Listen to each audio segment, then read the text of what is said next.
Sveiki, Valdai. Sveiki, Pauliau, sveiki. Sveiki. Ačiū, kad prisijungėte šią karštą vasaros dieną, kur yra daug posėdžių ir komitetų, bet po truputėlį artėja Mindaugo karūnavimo diena. Ir tą progą norėčiau su jumis pasikalbėti truputėlį apie Lietuvos didžiąją kunigaikštystę, apie abiejų tautų respubliką ir galbūt tai palyginti su tuo, ką mes turime dabar apie Lietuvą, kaip mes ją suprantame šiais laikais kaip nacionalinę valstybę.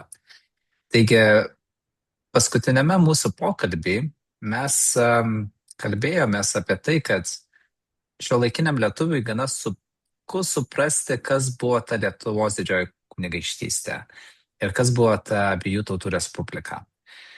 Galbūt ir pradėkime būtent nuo šios temos. Kaip manote, kodėl vis dėlto šiuolaikiniam lietuviui, gyvenančiam nacionalinėje valstybėje, gana sunku proto apriepti, kas buvo ta Lietuvos didžioji kunigaikštystė ir abiejų tautų respublika, nes tai aišku nelygiaverčiai dariniai, tai du skirtingi politiniai dariniai.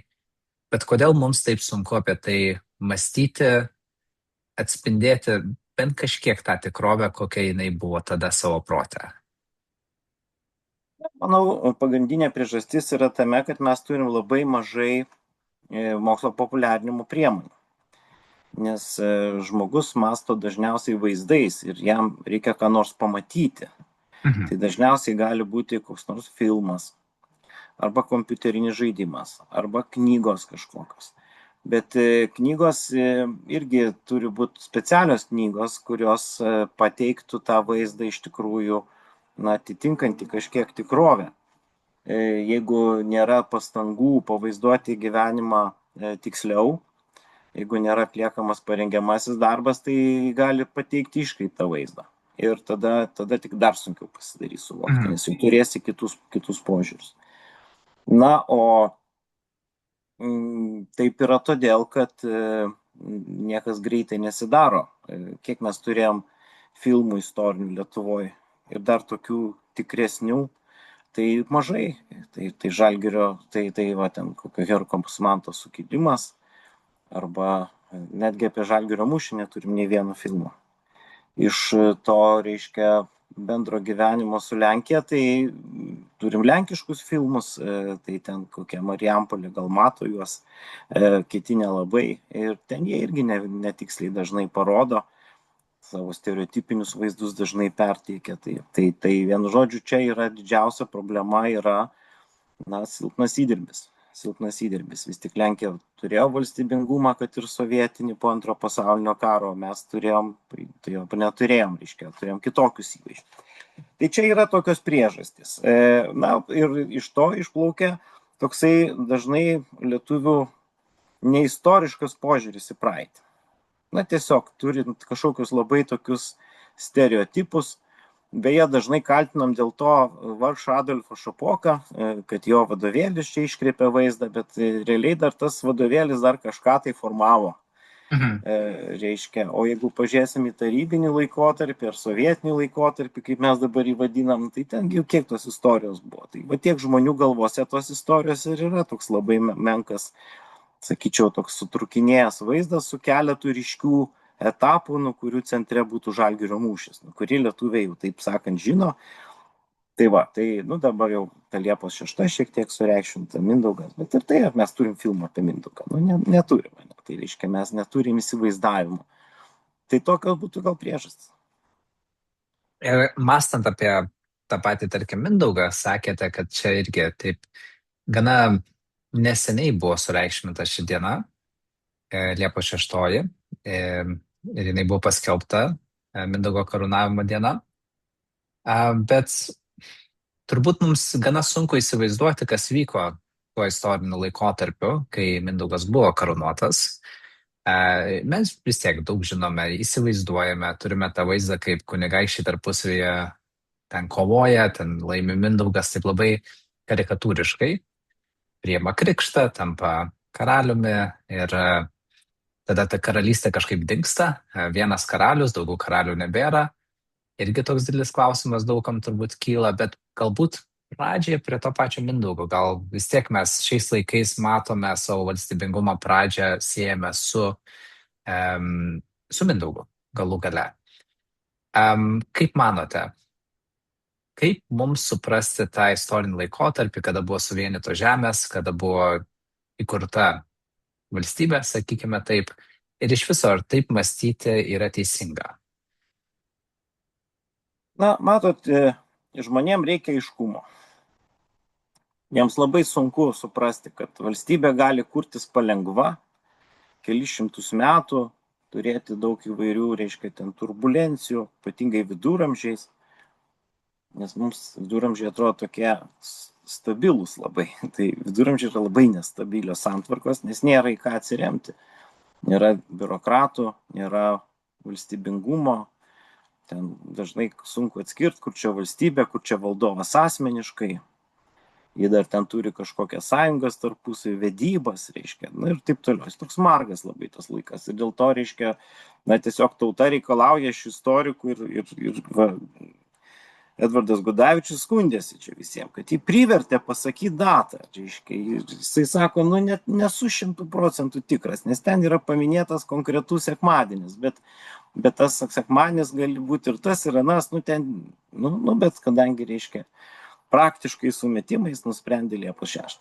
Tai va, tai čia yra tokia realybė, reiškia. Tai va, bet jeigu kalbėt dar rimčiau, tai valstybės kūrimosi laikotarpis yra ženkliai ilgesnis ir ten tas Mindaugas, jisai, mano supratimu, na, sureikšmintas nepakankamai pamatuotai, nu kaip. Aš nekvestionuoju Edvardo Gudavičiaus jo mokinių darbų, nes jie tikrai ten daug nuveikė ir išsiaiškino ir galų galiai jie turėjo ką tai pasakyti. Bet šiaip iš tikrųjų, pavyzdžiui, Lietuvos metraščiuose Mindaugo arba išvis nėra, arba jisai minimas ten vieną kartą. Ir tas, sakykime, pasakojimas, kuris yra, na, kaip jau dabar aiškėja, gerokai senesnis negu 16 amžiaus pradžia, nu tai ten minimi visai kiti vardai. Ir ten kalbama apie visą seriją tų valdovų ir ten jų santykiai, ir giminystės, ir vaikų vardai, ir visa kita. Tai aš manau, kad dar ateities tyrimuose mes tą, sakykime, iki mindauginį laikotarpį daug geriau pažinsime, bet mes tam turime tuo užsiimti, nes dabar mainstreamas yra, kad taip turi būti, pradžia valstybės tada ir dabar jeigu kas kitaip galvoja, nu tai jie tada ten kokie nors antigudavičininkai, ne? Tai čia kol tokie požiūriai bus, tai tas tyrimas ir nesivystys rimtai, arba bus nustumiamas į paraštės. Tai dėl to, mano supratimu, tas iš tikrųjų jau toks Lietuvos valstybės kaip tokios formavimas, jis vis tik labiau vyko Vytenio ir Mindaugo ir Gedimino laikais, ir jau valstybė įgauna tokį rimtesnį pavydalą ir patys mūsų valdovai su Gediminu save sieja, reiškia. Nu tai rodo, kad kas tai ten iš tikrųjų įvyko. Tai va, tai bet čia, žinot, visom valstybėm tai būdinga, čia nereikia galvoti, kad Lietuva kokia nors išimtis, nes Skandinavija irgi ten pirmieji krikštai ten 10 amžius, o jau taip realiai apsikrikštė 12 amžiuje. Nu ir jie nedaro iš to problemos. Tiesiog yra tokie laikai, tokie pokyčiai ir mes neturim turėti nepilnavertiškumo komplekso, kad mes čia kažkokie labai vėlyvi, kažkur nesuspėjom, reiškia, nu tiesiog va taip yra ir viskas. Tai taip pas mus yra. O mąstant apie Gediminą, tarkime, nes bent jau kiek aš atsimenu iš mokyklos laikų vien, kaip mes mokėmės istoriją, kad ir būdami dar visai mažyčiais penktokėliais, būdavo tokie dideli portretai. Būdavo pradžioje Mindaugas, tada Gediminas, tada Kęstutis ir Algirdas, tada Vytautas Jogaila ir taip toliau. Nu, o jau ten po to, po Vytauto jau ten kažkaip visi tie portretai susimaišo, jau kažkur Vazos, kažkur kiti, jau taip kažkaip nebebūdavo labai akcentuojama, bet va ši kompanija būdavo tokia pati svarbiausia, bent jau kiek aš atkuriu iš mokyklos, o ne iš būtent kitų šaltinių, su kuriais susidūriau vėliau. Taigi Mindaugo portretas būdavo visą laiką pirmasis, antrasis portretas būdavo Gedimino. Ir jūs, pagal jūs turbūt, galbūt Gediminas vis dėlto yra šiek tiek svarbesnė figūra, jeigu aš gerai supratau, iš istorinio matymo, iš metraščių ir taip toliau. Ar aš blogai jūs supratau šioje vietoje ir gerai? Nu, matot, ten yra tiesiog bendrai, reiškia, istorijai tų tokių valstybių formavimasis, jisai yra pakankamai vėlyvas. Ir čia, žinot, labai kontekstai padeda, kada tu, pavyzdžiui, keliauji. Pavyzdžiui, Mhm. kada atsirado Prancūzija? Man atrodo, jinai visada buvo. Ne, jinai nebuvo. Prancūzija, reiškia, jinai turi santykius su frankais. Prancūzijos mokyklose aiškina, kad Frankų imperija yra Prancūzų imperija. Mhm. Bet tai yra netiesa, todėl kad prancūzai yra aiškiai dominuojantis romaniškos kultūros kraštas, o frankai germanai buvo akivaizdžiai. Ir iš tų, reiškia, frankų ten daug valstybių atsirado ir čia taip jau tiesiogiai sakyti negalima. Nu, tai jau Prancūzija tampa Prancūzija, taip rimtai kažkur jau 11-12 amžiui, jau taip pačiupinėjimai. Bet ir tai dar ten šimtamečio karo metu, kas yra Prancūzija, o kas yra, pavyzdžiui, Anglija, tai čia dar mes labai turėtume daug diskusijų ir ten teritoriškai, ir bendrai, ir dar ten galėjo vienos iš jų nelikti pilnai ne vieną kartą. Tai ta prasme, tai yra procesas valstybių formavimasis. Paskui jos tampa tokios labiau jau realijos, ne, bet, žiūrėk, kokia nors Burgundija gali išgaruoti 15 amžiui nuo žemės paviršiaus, kurios dydis yra kaip Prancūzijos toks pat, reiškia. Nu, tai dabar Prancūzija ten jau suvalgė teritorijas ir niekam net į galvą nekyla, kad čia bus Burgundija, ten kur nors parašyta, aišku, bet tas Burgundija, reiškia, vyną visi kažkiek girdi, reiškia, bet šiaip, nu, tai didžiulis darinys. Tai mato dar kokiam vėlyvųjų viduramžių laikotarpį gali tos valstybės visai išnykti. Na ir viduramžis ir yra būdinga, kad yra susikūrusios valstybės, kurios išnyksta. Nu, pavyzdžiui, Kijevo Rusia išnyko. O Tiesa. toks atrodo neįmanomai didelis daiktas, reiškia, arba didžiųjų moravų valstybė, kuri dominavo, reiškia, ir paskui išnyko per labai trumpą laiką. Tai, Mhm. tai ta Lietuva irgi daugelio galva yra išnykusi valstybė. Ir ten mes užtat ir kalbam apie jūsų minimus valdovus, kada jinai buvo akivaizdžiai matoma ir realybė.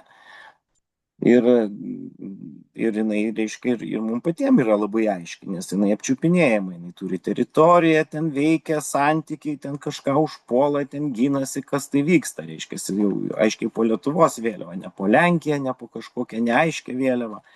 Tai natūralu, kad nacionalinio atgimimo laikotarpiu, o mes tas kelis turėjom tos atgimimus, 20 amžiaus pradžia, 19 pabaiga ir po 18 metų ir po 90 metų, nu, tai mums aiškumo kokio tai reikia. Nu tai va, tai pakabini tokius žmonės, jau su jais viskas aišku, tada pavadini karinius dalinius to pavadinimo, net tos pačius ženklus naudojam ir čia yra mūsų.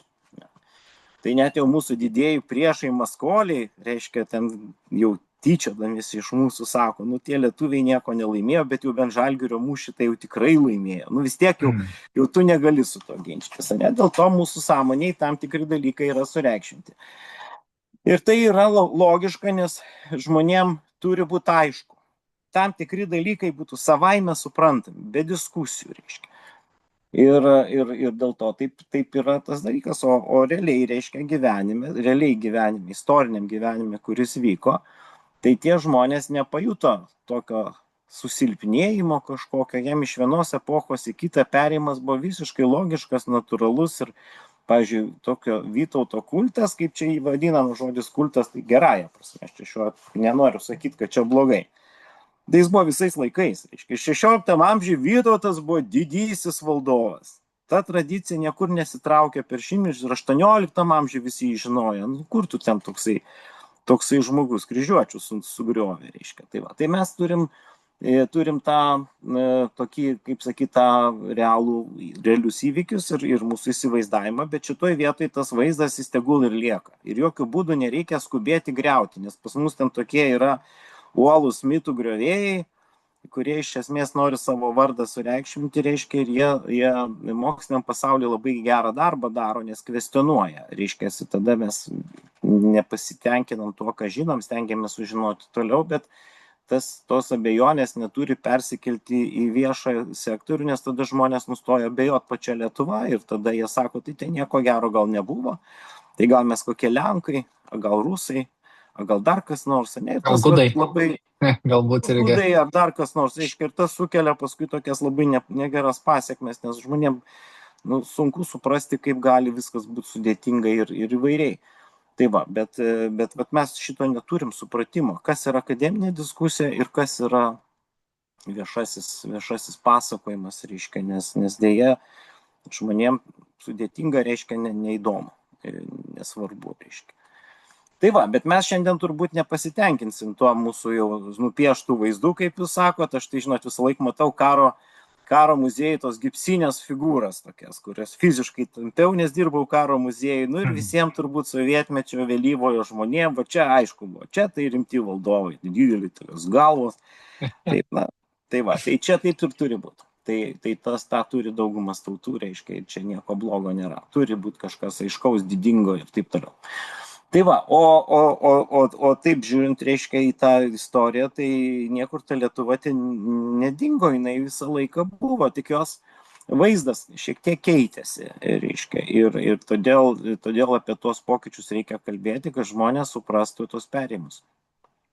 Ir kadangi kaip tik minėjote, kad to mokslo populiarinimo nėra labai daug, jo yra, bet nepakankamai, tai galime šią laidą būtent į šią kategoriją pabandyti ir įsprausti.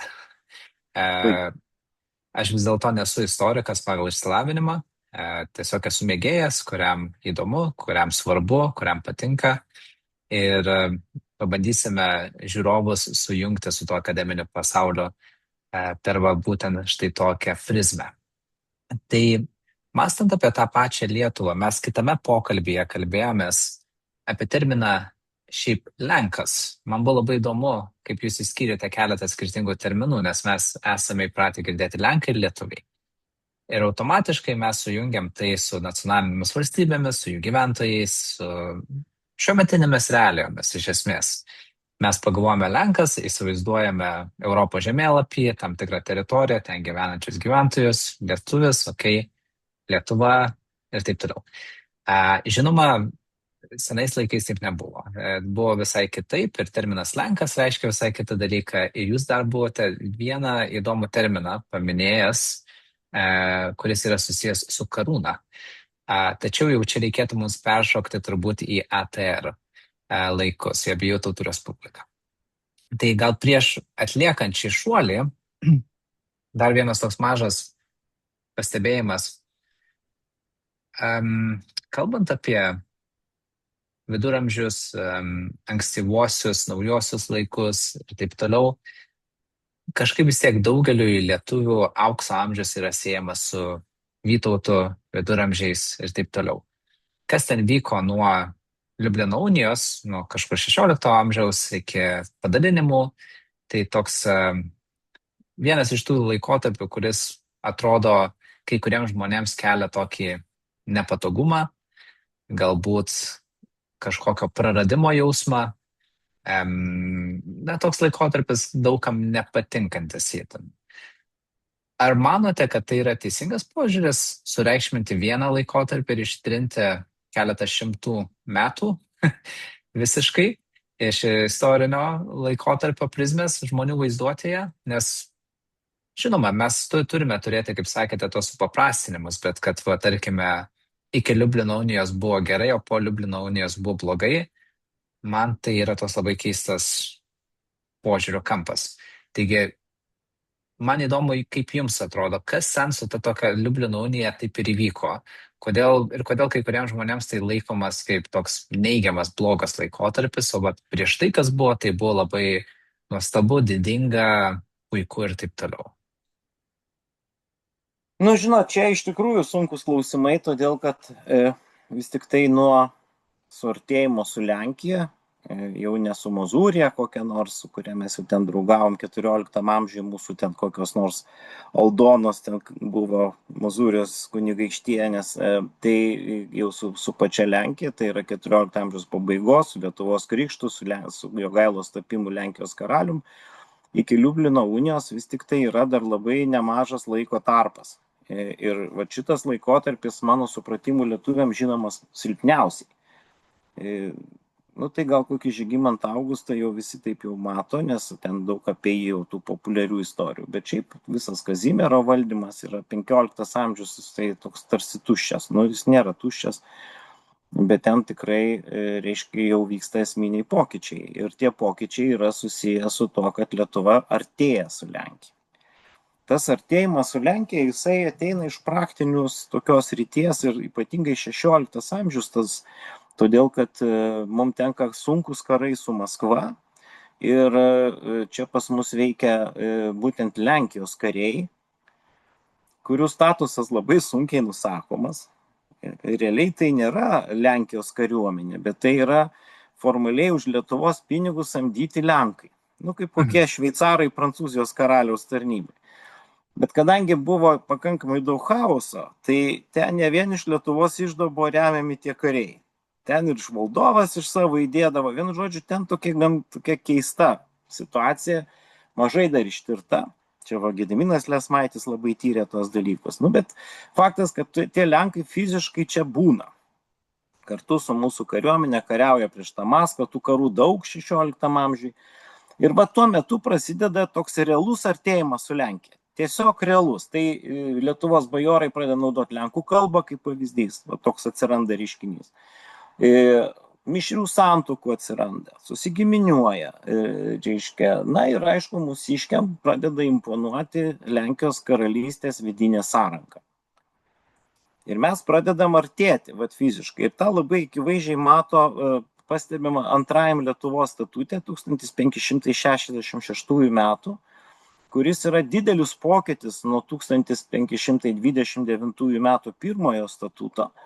Nes pirmasis statutas realiai fiksuoja, tokią realiai egzistuojančią lietuvišką sistemą. Ir kai mes bandom sakyti, kaip ten ta Lietuva atrodė, tai dažniausiai remiamas pirmojo statuto tenai įvairiais punktais, nes ten yra dar nesusiformavus tokia iki galo luominė struktūra, kaip ir yra tenai, bet ten dar daug tarpsluoksnių.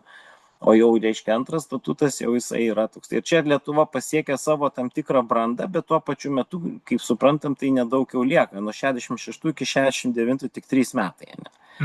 Tai mes dėl to ir galėjom Liublino uniją sueiti, nes jau buvom panašesni kraštai. Turėjom panašią teritorinį suskirstimą, ten tie luomai jau taip daug maž panašus, aišku, ten dar toli gražu, bet vis tiek. Tai čia mes turim ir tą laikotarpį, kaip vadindavo pas mus Jučas mums dėstydavo nuo Krėvos sutarties iki Liublino unijos, tai čia tas laikotarpis jisai labai daug atsako, kaip čia mes priartėjom prie tos unijos, nes unija yra toks įdomus dalykas, reiškia. Iš esmės tai yra labai didelis Lietuvos praradimas teritorinis. Mes prarandam, dabar jeigu šiandienos terminai sakyti, Ukrainą prarandam. Visą didžiulį, pusę valstybės teritorijos, ant žemėlapio labai aiškiai matosi, pusę teritorijos prarandam, bet toje naujoje sąjungoje, bent jau juridiškai mes įgaunam tą patį statusą. Reiškia, esminės nuostatos Lietuvos valstybingumo yra išsaugomos ir mes šitoje sąjungoje nesam tretieji broliai. Mes nesam ir pirmieji broliai, gal antrieji, bet iš esmės, reiškia, lygiaverčiai. Ir šitas dalykas mūsų visuomeniai buvo labai vertinamas ir išsaugomas. Nes galėjom ir neturėti tokio statuso. Jeigu mes pažiūrėtume į tuos projektus, kurios Lenkai buvo atsinešę į Liublino uniją, ar dar senesnius laikus, Melniko unijos laikais, tai matytume, kad tai yra tiesiog Lietuvos prijungimas prie Lenkijos. Paprastai, reiškia, provincijos teisėm, ar ten iš viso gabalais.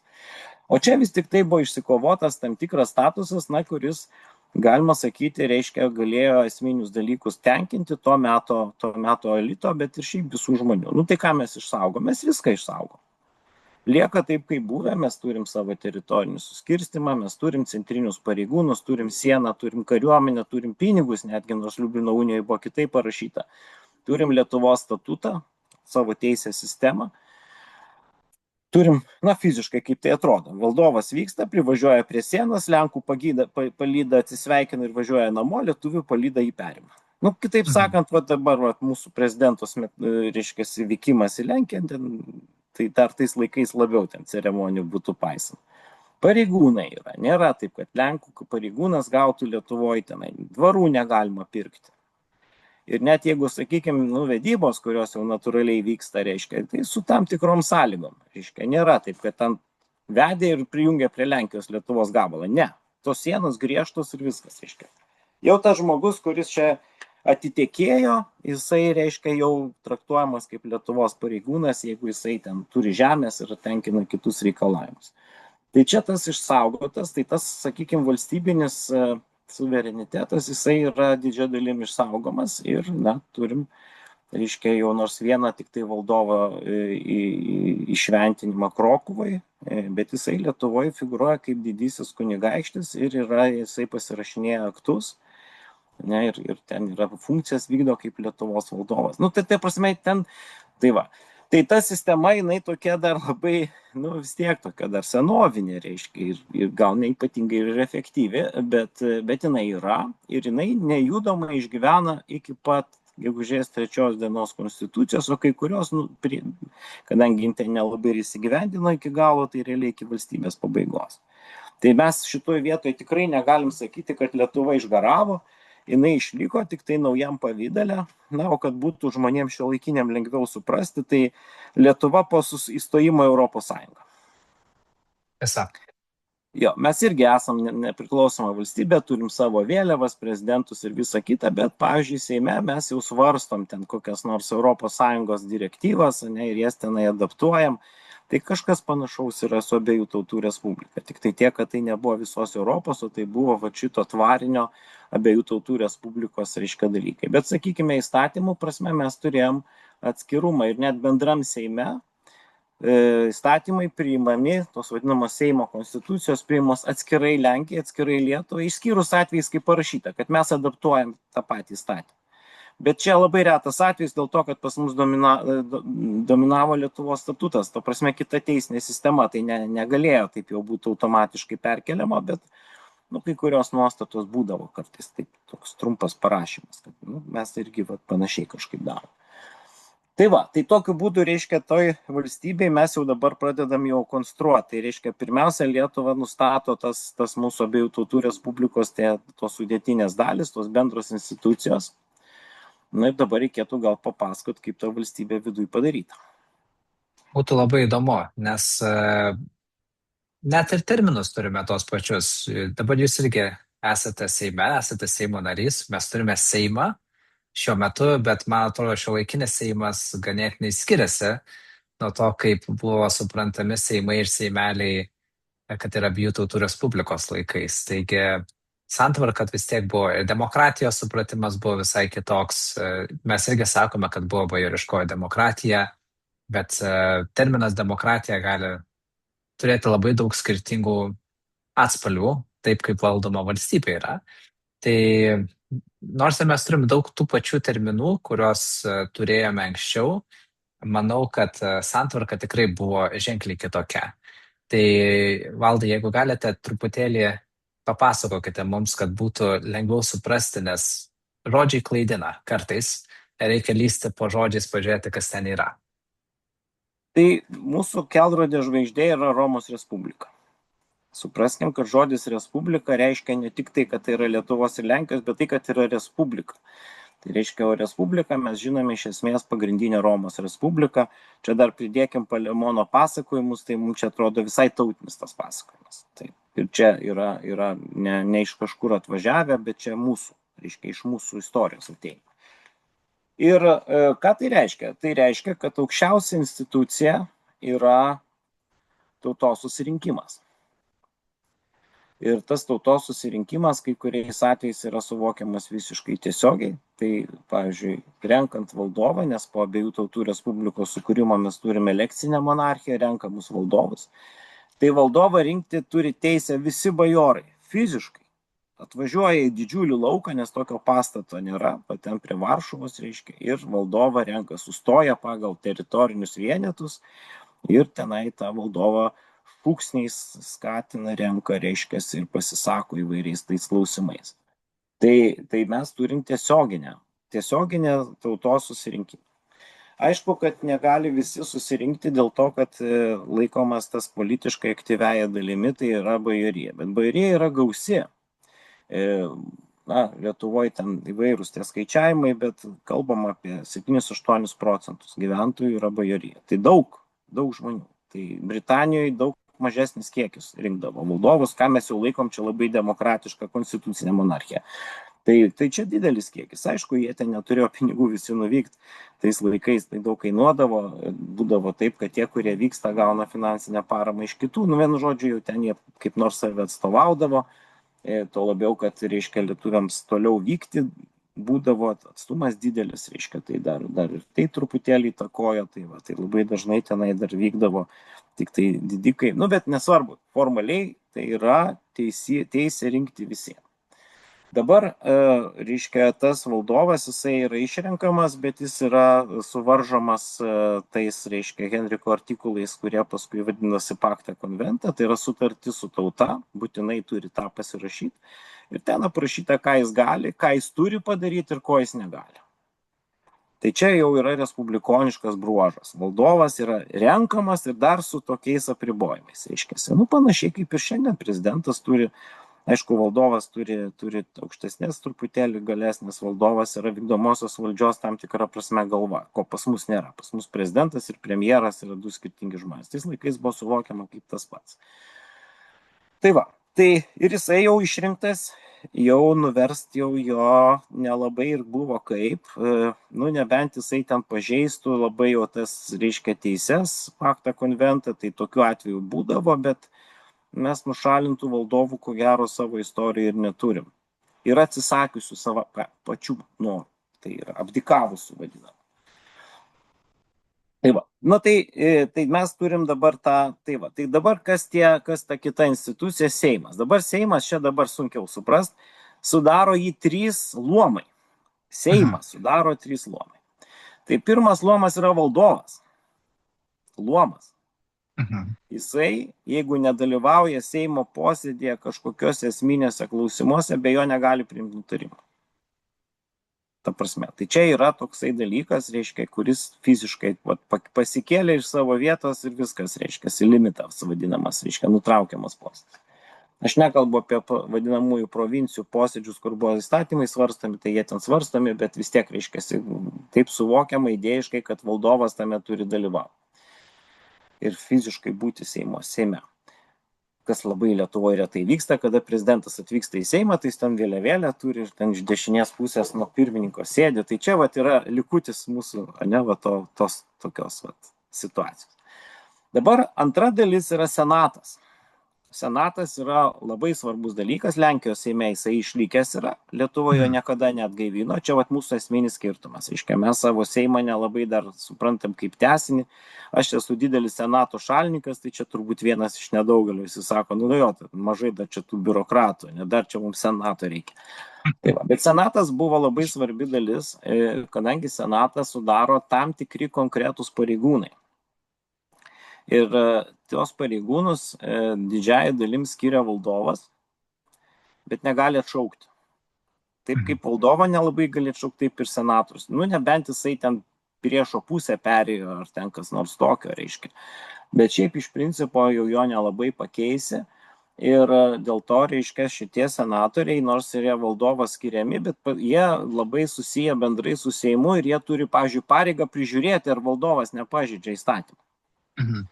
Tai būdavo tokie, reiškia, senatoriai, rezidentai, ne prezidentai, o rezidentai, kurie būdavo prie valdovo, jie padėdavo jam valstybę valdyti ir tuo pačiu žiūrėjo, ką jis daro. Tai jie turėjo teisę tam tikrą apibrėžtą, kad jie gali paskelbti valdovą kokiu nors ten nelabai tenai galinčių valdyti. Ten jau labai jau ten apibrėžta, ypatingais atvejais. Nes žinot, būna, kad žmogus išprotėja, nusensta, dar kas nors, bet mūsų istorijai negirdėjau, kad būtų kas nušalintas. Ten Rokošas jau kažkoks vykdo. Tai va, tai Senatas. Ir Senatas, jisai turėjo savo atskirus posėdžius ir kaip, pavyzdžiui, būdavo kažkokie nutarimai, tai būdavo visą laiką atskiriama. Čia yra iš pasiuntinių, tai yra iš tų paprastų, vadinkim šiandien atstovų, ir va šitų senatorių. Tai ir tas luomas turi būti. Tai jie dar buvo vadinami tie paprastieji pasiuntiniai riterių luomas, reiškia, o šitie buvo Senatas. Čia kaip Romai, reiškia, Senatas. Tai jau labai aukštas statusas, senatorius jau čia gerai. Lietuva turėjo 33 krėslus. 33 krėslai. Senatoriai fiksuoti, tai yra vaivados, Vilniaus vaivada, Trakų vaivada, reiškia ten Minsko vaivada, visi kiti ir Kaštelionai, tai tokie teritorijų atstovai, tai būtų čia šiandien tokie formaliai turbūt merus reikėtų dairytis, bet mes apskričių neturim. Tai ten tos vaivadijos didelės jau atitinka apskritis iš esmės. Tai jų ten kažkiek tai buvo, paskui viskupai, visi viskupai ten dalyvaudavo. Ir centriniai valstybės senatoriai.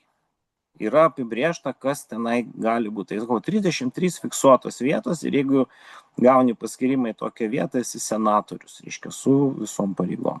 Niekas nesusijęs su jokiom algom. Čia grįžtai. Aišku, dėl to ten tie senatoriai turi būti jau ir, turėti už ką nuvažiuoti. Ir apsirengti, ir dar kareivių atsivežti, rūmus pasistatyti. Tai taip. Bet tai nebuvo algos.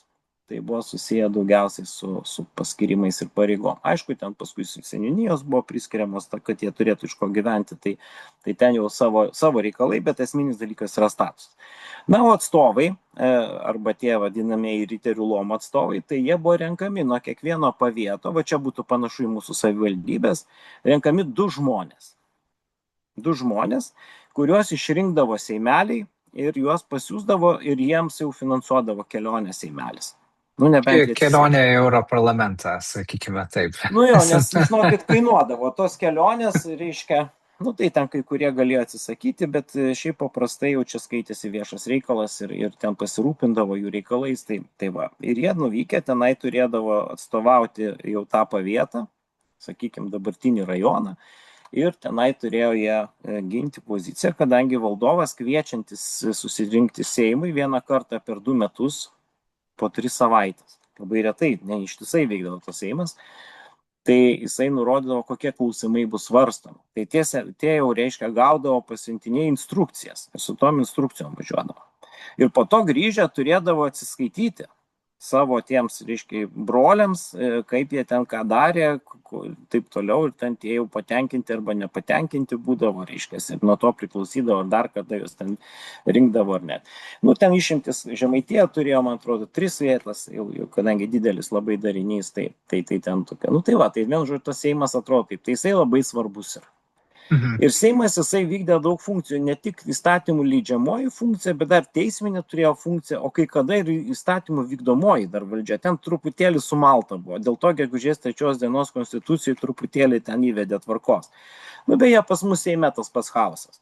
Pas mus ministrai gali būti Seimo nariai. Tai absurdas yra, absoliutus, reiškiasi. Bet va taip yra, reiškia. Nei jie ten normalūs ministrai, nei normalūs Seimo nariai. Negali vienas žmogus tokių svarbių funkcijų vykdyti. Bet taip, ten atseit Britanijos modelis, taip yra pas mus. Tai čia rimtesni teisininkai iškart mato didelę problemą. Liuksemburgiečiai sako, kaip gali būti, sako, čia atskirtos funkcijos. Bet pas mus taip. Tai va, tai vien žodžiu, tai tas Seimas. Dabar, reiškia, tie senatoriai, jie yra svarbus valstybei, jie turi pareigas, tas pareigos jų kartais yra titulinės, o kartais realios. Tai, įdomus dalykas, reiškia, kariuomenės vadai labai svarbios funkcijos, nes karas yra nuolatinis dalykas, tai jie nėra senatoriai. Bet jie galėjo būti ir kokiais nors vaivadom arba kaštelionais. Tai fiziškai vis tiek jie būdavo tam Seime, tik tai po kitą vėliavą. Bet normaliai, legaliai, reiškia, jie tada sakydavo, aš ne kaip etmonas kalbu, o kalbu jau kaip tas ten vaivada. Tai va, tai svarbiausi dalykai iš tų centrinių, tai yra iždininkas, kuris valdo pinigus, yra, reiškia, ten yra tie žmonės, kurie paskui užima teisminę tam tikras pareigas, reiškiasi, tai va, ir maršalai yra, kancleriai yra, tai tie žmonės, kur tvarko visą tarptautinius dalykus, susirašinėjimus, sutartis, įstatymas įsigalioja tada, kada iždininkas prispaudžia antspaudą, nes jis turi patikrinti, ar tai atitinka įstatymą. Ką pas mus teisės departamentas daro Seime, tai vat kanclerio čia darbas, reiškia, tai jis negali, nenoriu ir nespausiu taip pasakyti, bet jis turi tada pasakyti, kad tai netitinka anksčiau priimto kokio tai įstatymo. Tai čia toks filtras yra teisminis. Labai svarbus žmogus, 16 amžiuje, ko gero, kancleris yra svarbiausias, paskui tas galios centras pajuda link etmono, jau taip akivaizdžiai reiškiasi, bet jie tokie yra. Tai reiškia, tas žmogus yra visa institucija. Mhm. Nėra tokio, kaip mes įsivaizduojam, biurokratinės sistemos, bet aišku, jis turi keletą pareigūnų, kurie jam padeda tam tikrose srityse. Tai va. Ir aišku, ten yra labai kontroliuojamas tas dalykas, kad nebūtų pasisavinimų valstybiniai pinigai ar dar kas nors. Tai ten tos sistemos funkcionuoja. Yra ten skiriami Seimo kokie nors kontrolieriai, kurie ten tik, bet jie tam kartui skiriami, nėra institucijos tokios. Nu tai va, tai tie žmonės, va taip atrodo Seimas, kaip būna visi, o šiaip žmonės gyvena, va taip jau realiai gyvena savo mieste arba tam pavietę. Vaivadija yra, bet jinai, taip sakant, daugiau teorinis toks reikalas, o čia reiškia praktiškai žmogus gyvena pavietę ir tas pavietas yra jų pasaulis.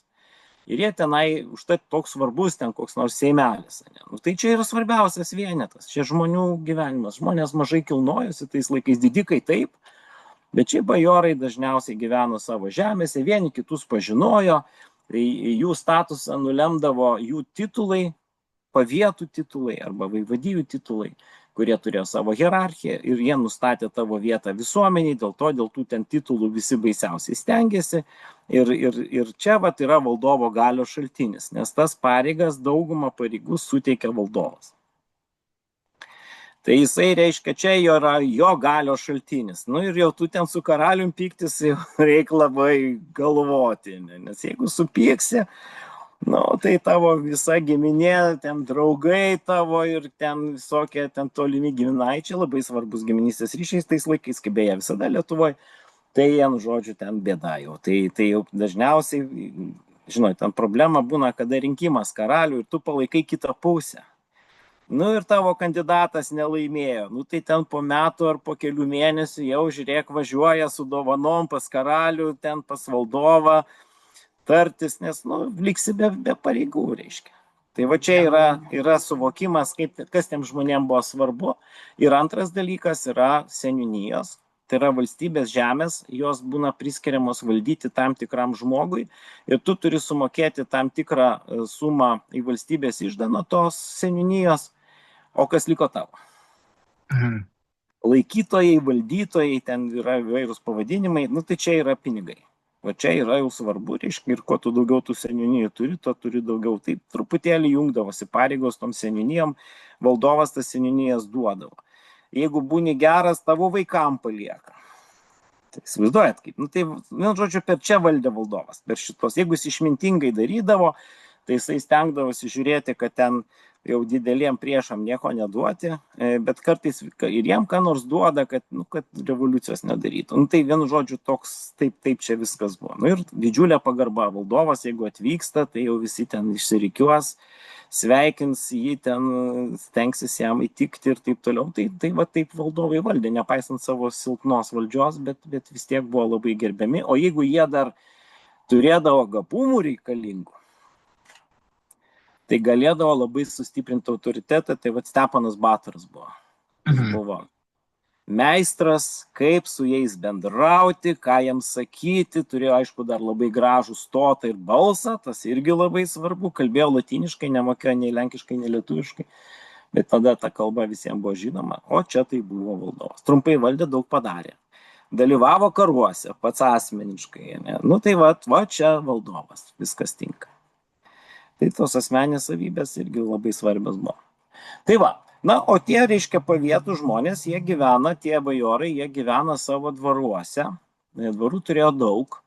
Na, aš kalbu čia apie tuos jau vidutinius, turtingesnius, reiškia, didikus vadinamus ir panašiai, tai turėjo daug, jie keliaudavo dažnai, statydavo pilis, stengdavosi atrodyti poniškai, na, gėdos nepadaryti, reprezentacijų pinigų atsirasdavo, už tai Lietuva pilna tų dvarų. Na, o smulkiauji bajorija, tai jie gyveno, o Lietuvoje daug labai smulkiųjų bajorų, ypatingai Žemaitijai. Tai jie gyveno tokiuose mažuose dvareliuose, turėjo kelis valstiečius, ar iš vis neturėjo valstiečių, buvo bajorkėmi, Kalicos, kur gyveno tik bajorai, reiškia, visi bajorai patys dirba žemę, reiškia, bet, nu, vat bajorai, jie turi teises bajories. Tai va, o valstiečiai, reiškiasi, labai svarbi dalis, didžioji dalis tautos, tai jie gyveno jau po Valakų reformos tose vadinamose gatviniuose kaimuose ir jie skiriasi pagal statusą. Tai buvo aukščiausias statusas buvo karališkiai valstiečiai. Jaučiat kaip skamba? Skamba Tai gerai. yra, tai yra tie, kurie yra valdovo žemės. Mm. Tai ten jų statusas buvo geras dėl to, kad prievolės mažiausios, nu ir šiaip jie save labai skaitė svarbiais žmonėmis. Tai buvo ir turtingų valstiečių, nereikia galvoti, kad jie biedni ten kokie tai buvo ir turtingi. Buvo laisvieji valstiečiai dar kategorija, kurie asmeniškai nebuvo patekę į baudžiavą, reiškia, tokių nemažai toj pačioj Žemaitijai.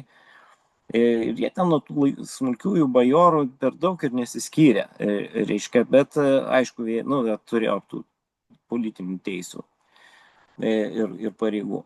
Na, o po to jau kiti yra bažnytiniai valstiečiai, nes bažnyčia valdė nemažą dalį žemės, tai tie valstiečiai, tai jie irgi buvo gerai skaitėsi, bet aišku, ten bažnyčia labiau sužiūrėdavo, kadangi bažnyčiai ten pastovus tie yra administratoriai, kurie ten sužiūri.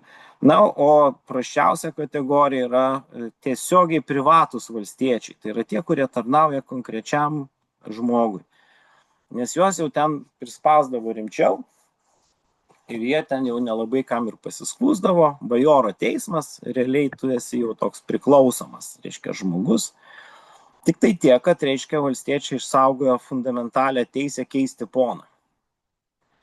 Tai jeigu jau tu ten labai blogai elgsi su savo valstiečiais, tai jie tenai atidavę visas skolas gali išeiti pas kitą, o to, reiškia, jau bajoro gyvenimas tiesiogiai priklauso, kiek tie valstiečiai gerai dirba. Tai ta prasme irgi egzistuoja tam tikra priklausomybė. Tai jeigu žmogus yra geras gaspadorius, tvarkosi, reiškia, ten atlieka prievolės laiku, tai tam bajorui gerai. Tai jisai jau stengsis tokio neprarasti, rodyti jam dėmesį, ten dovanoti kokias tai dovanas, reiškia, šventės jam ten daryti. Žodžiu, bet dvaras ir kaimas gyvena atskirai.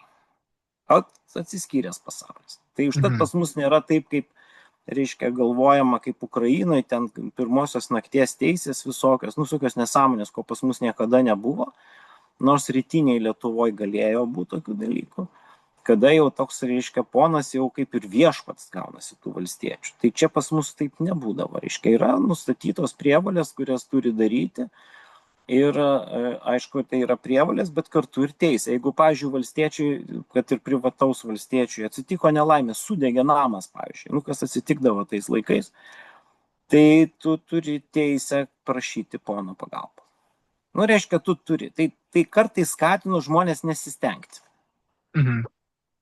Koks skirtumas, reiškia. Ką labai reikia, tą padarai, jau šiaip gyveni savo ir dėl to valstiečių gyvenimas buvo visai neblogas.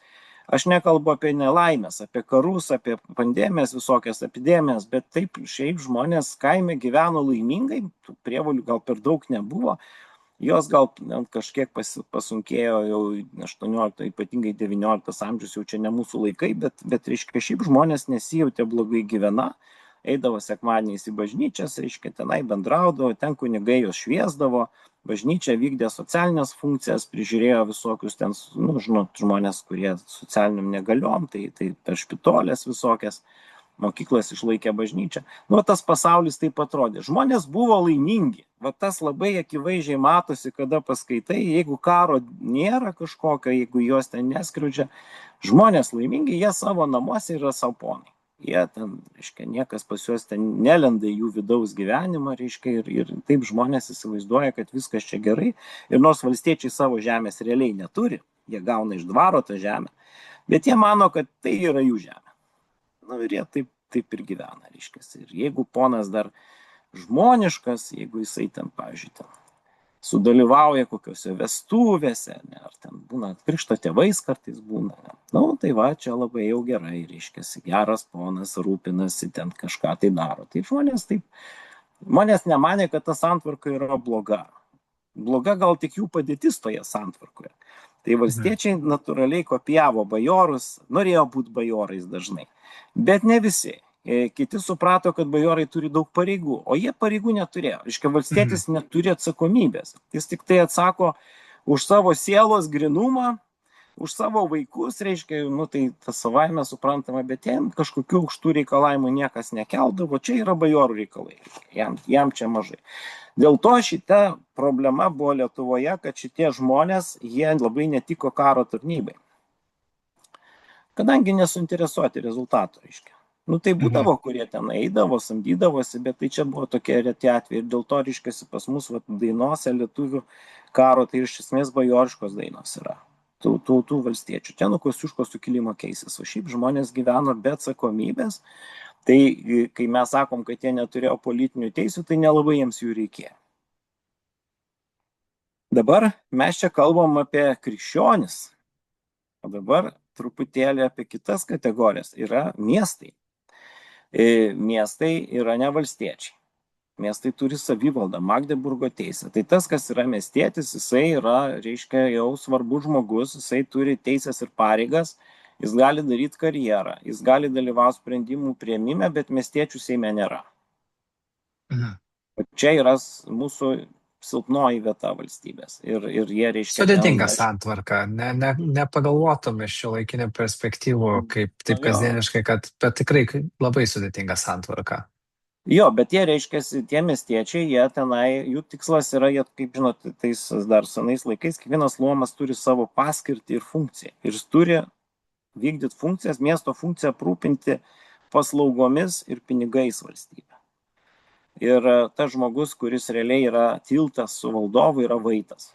Tai jisai yra toks tarpininkas ir jisai ten mieste prižiūri, ar laikomasi taisyklių, tai reiškia, o patys žmonės renka magistratą, ten gali patekti, aišku, ten turtingieji dažniausiai sėdi, nes jeigu pinigai yra kriterijus, tai aišku, tas, kas sugeba padaryti didelį verslą, turės didelę įtaką, kaip ir visur. Tai va, ir ne visi mieste gyvenantis yra miestiečiai. Va čia yra labai sunku šitą dalyką suprasti. Tai bajoras gyvenantis mieste nėra miestietis. Jis turi išskirtinės sąlygas, jis yra bajoras ir jo žemė yra jurisdika, tai yra išskirta iš miesto žemės. Jis yra bajoras, nors gyvena mieste. Kita kategorija, reiškia, kurie nepriklauso miestui, tai yra bėdnuomenė. Tokie, reiškia, padieniai darbininkai, jie ten teisių jokių neturi, jie ten mokesčių gal kažkokių labai irgi nemoka, jie ten, tai čia kur cechui priklauso, tai miestiečiai, o čia yra tokie visokie. Prastuomenė, taip ir plepsas, taip reiktų juos ir vadinti.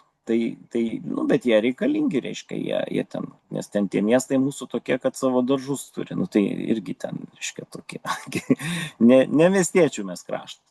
Tai va, taip pat priklauso tautinės mažumos, jeigu jas taip galima pavadinti, tai reiškia, kiekviena tauta nešiojasi teisę ant savo pečių.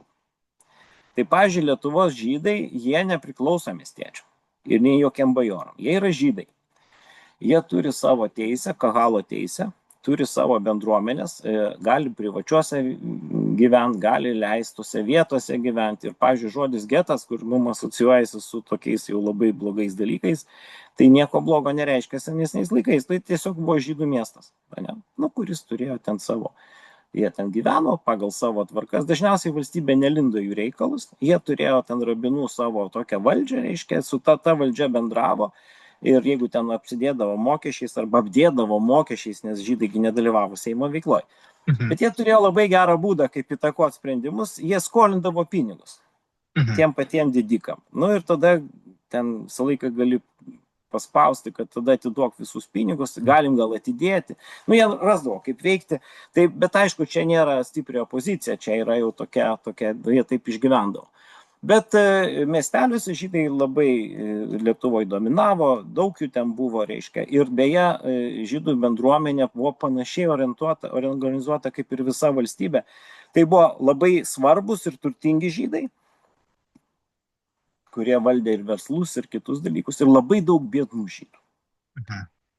Tai tie biednieji žydai formavo bendrą žydų įvaizdį ir jie labai skyrėsi nuo krikščionių ir tos bendruomenės labai atsiskyrė gyveno, nesipainiojo, nesimaišė tarpusai ir dėl tikėjimo reikalavimų, nes pas žydus labai griežtai buvo šitoje vietoje. Mišrios vedybos retas atvejis, bet būdavo tokių, kurie kartais pereidavo į krikščionybę, naujakrikštai, nes tada jie galėjo būti bajorais, yra tokių dalykų arba miestiečiais. Truputėlį geresnės sąlygos būdavo, tai aišku, jau žydai baisiai juos smerkdavo, bet yra tokių žmonių. Reiškia, būdavo naujakrikštai. O kad jau žydų kas pataptų, tai nežinau ar girdėjau, nes jie labai griežtai atrinkdavo. Tai va, tai žydai turėjo daugiausia ekonominės funkcijas ir teikė taip pat paslaugas kaip ir miestai, tai visiems ten tiko, reiškia, ir tai buvo laikoma, pavyzdžiui, kad čia yra žydų darbai, o čia yra, reiškia, na, krikščionių darbai, tas atskirta būdavo. Kaimuose dažniausiai žmonės gyveno tautomis. Ta prasme, lietuviai savo gyveno, gudai savo, irgi ten per daug nesimaišė, nes kaimas buvo visas pasaulis. Tai va, totoriai. Totoriai ir karaimai. Ir jie turėjo daug karinių funkcijų. Kadangi jie ir buvo paimti, kadangi totoriai pasižymė ypatingą savybę, ypatingų lojalumu. Tai pas juos įrašyta kraujyje buvo, reiškia, yra gal vienas atvejis, kada perėjo į priešo pusę. Ir tai čia labai jiems paskui priekaištavo, reiškia, 17 amžiuje. O šiaip jie tarnaudavo asmeniškai valdovui ir buvo patys patikimiausi taip pat ir karaimai. Tai jiems buvo patikima saugoti miesto vartus, saugoti valdovo rezidencijas, reiškia, na ir jie tam tikrą prasme turėjo tokias privilegijas panašiai kaip bajorai turėjo, bet neturėjo politinių teisių. Tai reiškia, jie irgi turėjo savuosius bajorus, tai vadinamus murza, reiškia, ir tuos, reiškia, kunigaištukus tokius turėjo savo, bet tai jie sudarė elitą tokį. O kiti tai, pavyzdžiui, karaimai, tai agurkus augino ten kokiuose trakuose, neturėjo tokias specifinės rytis ir jie mokėjo pagalvės mokesčius. Tai buvo karo prievolė ir buvo pagalvės mokesčiai, reiškia, nuo galvos mokėdavo. Bet dažniausiai valstybė jau patiems leisdavo nuspręsti, kaip tos pinigus jie ten išsirenka. Tai čia tokiu būdu ta vadovybė, reiškia, jinai valdė tos žmonės, kadangi jinai išrinkdavo tą mokestį ir sumokėdavo tiesiogiai valstybės iždą, reiškia, jau ne kiekvienas asmeniškai, bet kaip bendruomenė. Tai žmonės gyveno tose bendruomenėse, dėl to išsaugodavo labai ilgą laiką savo tikėjimą, kalbą ten ir kitus dalykus. Tai buvo tokios respublikos, jeigu taip galima sakyti. Ir tai šimtmečiais tas dalykas. Nu, ir jie ten turėjo, pavyzdžiui, totoriai vadino save vėliavomis, gyveno kariniais vienetais. Čia tokia vėliava, reiškia. Nu, ir jau ten, kai karas, tai jau jie ten eina, nes ten jie gali pasižymėti, jie ten gali iškilti, gauti labai didelį pripažinimą. Esminis dalykas laipsnis jiems yra. Tai vad karinis laipsnis, tai ten pulkininkas koks nors, tai ten tada jau visoje visuomeniai, panašiai kaip kazokai, žinot, buvo irgi ten tokia militaristinė organizacija. Nu ir nuostabus kariai, reiškia, iki pat 18 amžiaus vieni geriausių karių, kadangi tik tai tokiu būdu gali padaryti karjerą, toks labai aiškus moterų vyrų pasaulio atskirimas pas juos yra musulmoniškas, reiškia, ir ten vyrai tos vaikus jau taip auklėja griežtai ir jau jie ten nuo jaunatvės jau jungiasi ten prie tų vėliavų, reiškia, ir čia buvo mūsų valstybės viena stipriausių dalių, tai priešakinės sargybos pulkai, kurie, reiškia, sudarė ir išliko, tulonai iš čia kilę, iš Lietuvos totorių. Ir tos garsiosios konfederatkos irgi yra Lietuvos totorių tautiniai rūbai, tai yra daug kas nežino šitokio daikto. Na ir turėjo jie su krikščionimis santykius tam tikrus, tokias specializacijas, vieni kitus pakankamai gerbė, kadangi buvo labai, reiškia, ir tik tai, kai karų su Turkija atveju, tai jau čia buvo bėda, nes jau jam tada tikėjimas lėmė. Ir jau 17 amžiuje pradeda prarasti netikėjimą, pradeda prarasti kalbą. Pradeda kalbėti lenkiškai. Tai va čia yra tokia ypatybė irgi totorių, o, reiškia, tikėjimą jie išlaikė iki 20 amžiaus pabaigos ir dabar tas baigėsi. Tai va čia reikia suprasti, kas vyksta, reiškia, irgi svarbus pokyčiai, kad, reiškia, Lietuvos totoriai, praranda tikėjimo tą stiprumą ir čia mūsų naujieji atvykėliai, musulmonai, jos po truputėlį išstuminėja, kaltindami, kad jie sukrikščionėjo ir sulietuvėjo dabar.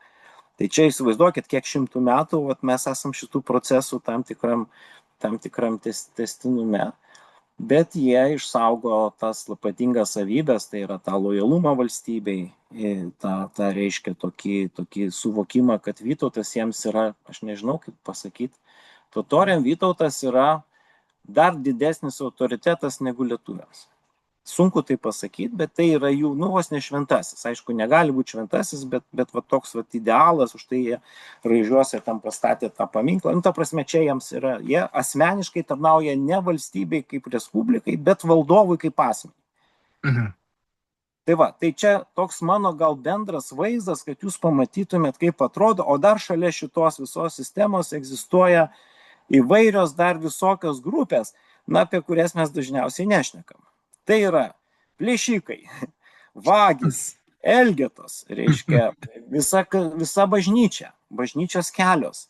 Taip, na, tai yra, aišku, katalikų bažnyčia vadinama viešpataujanti religija, bet kadangi Lietuva per pusę, reiškia, lietuviška pusiau gudiška, tai natūralu, kad ortodoksų bažnyčia vaidina didelį vaidmenį ir nuo 16 pabaigos atsiradus unitų bažnyčia. Tai yra bandymas kažkaip apjungtas religijas į vieną, tai iš esmės rytų apeigos ir priklausimas Romos popiežiais. Tai vad Ukrainos graikų katalikai, vat jie ir yra tokie, reiškiasi.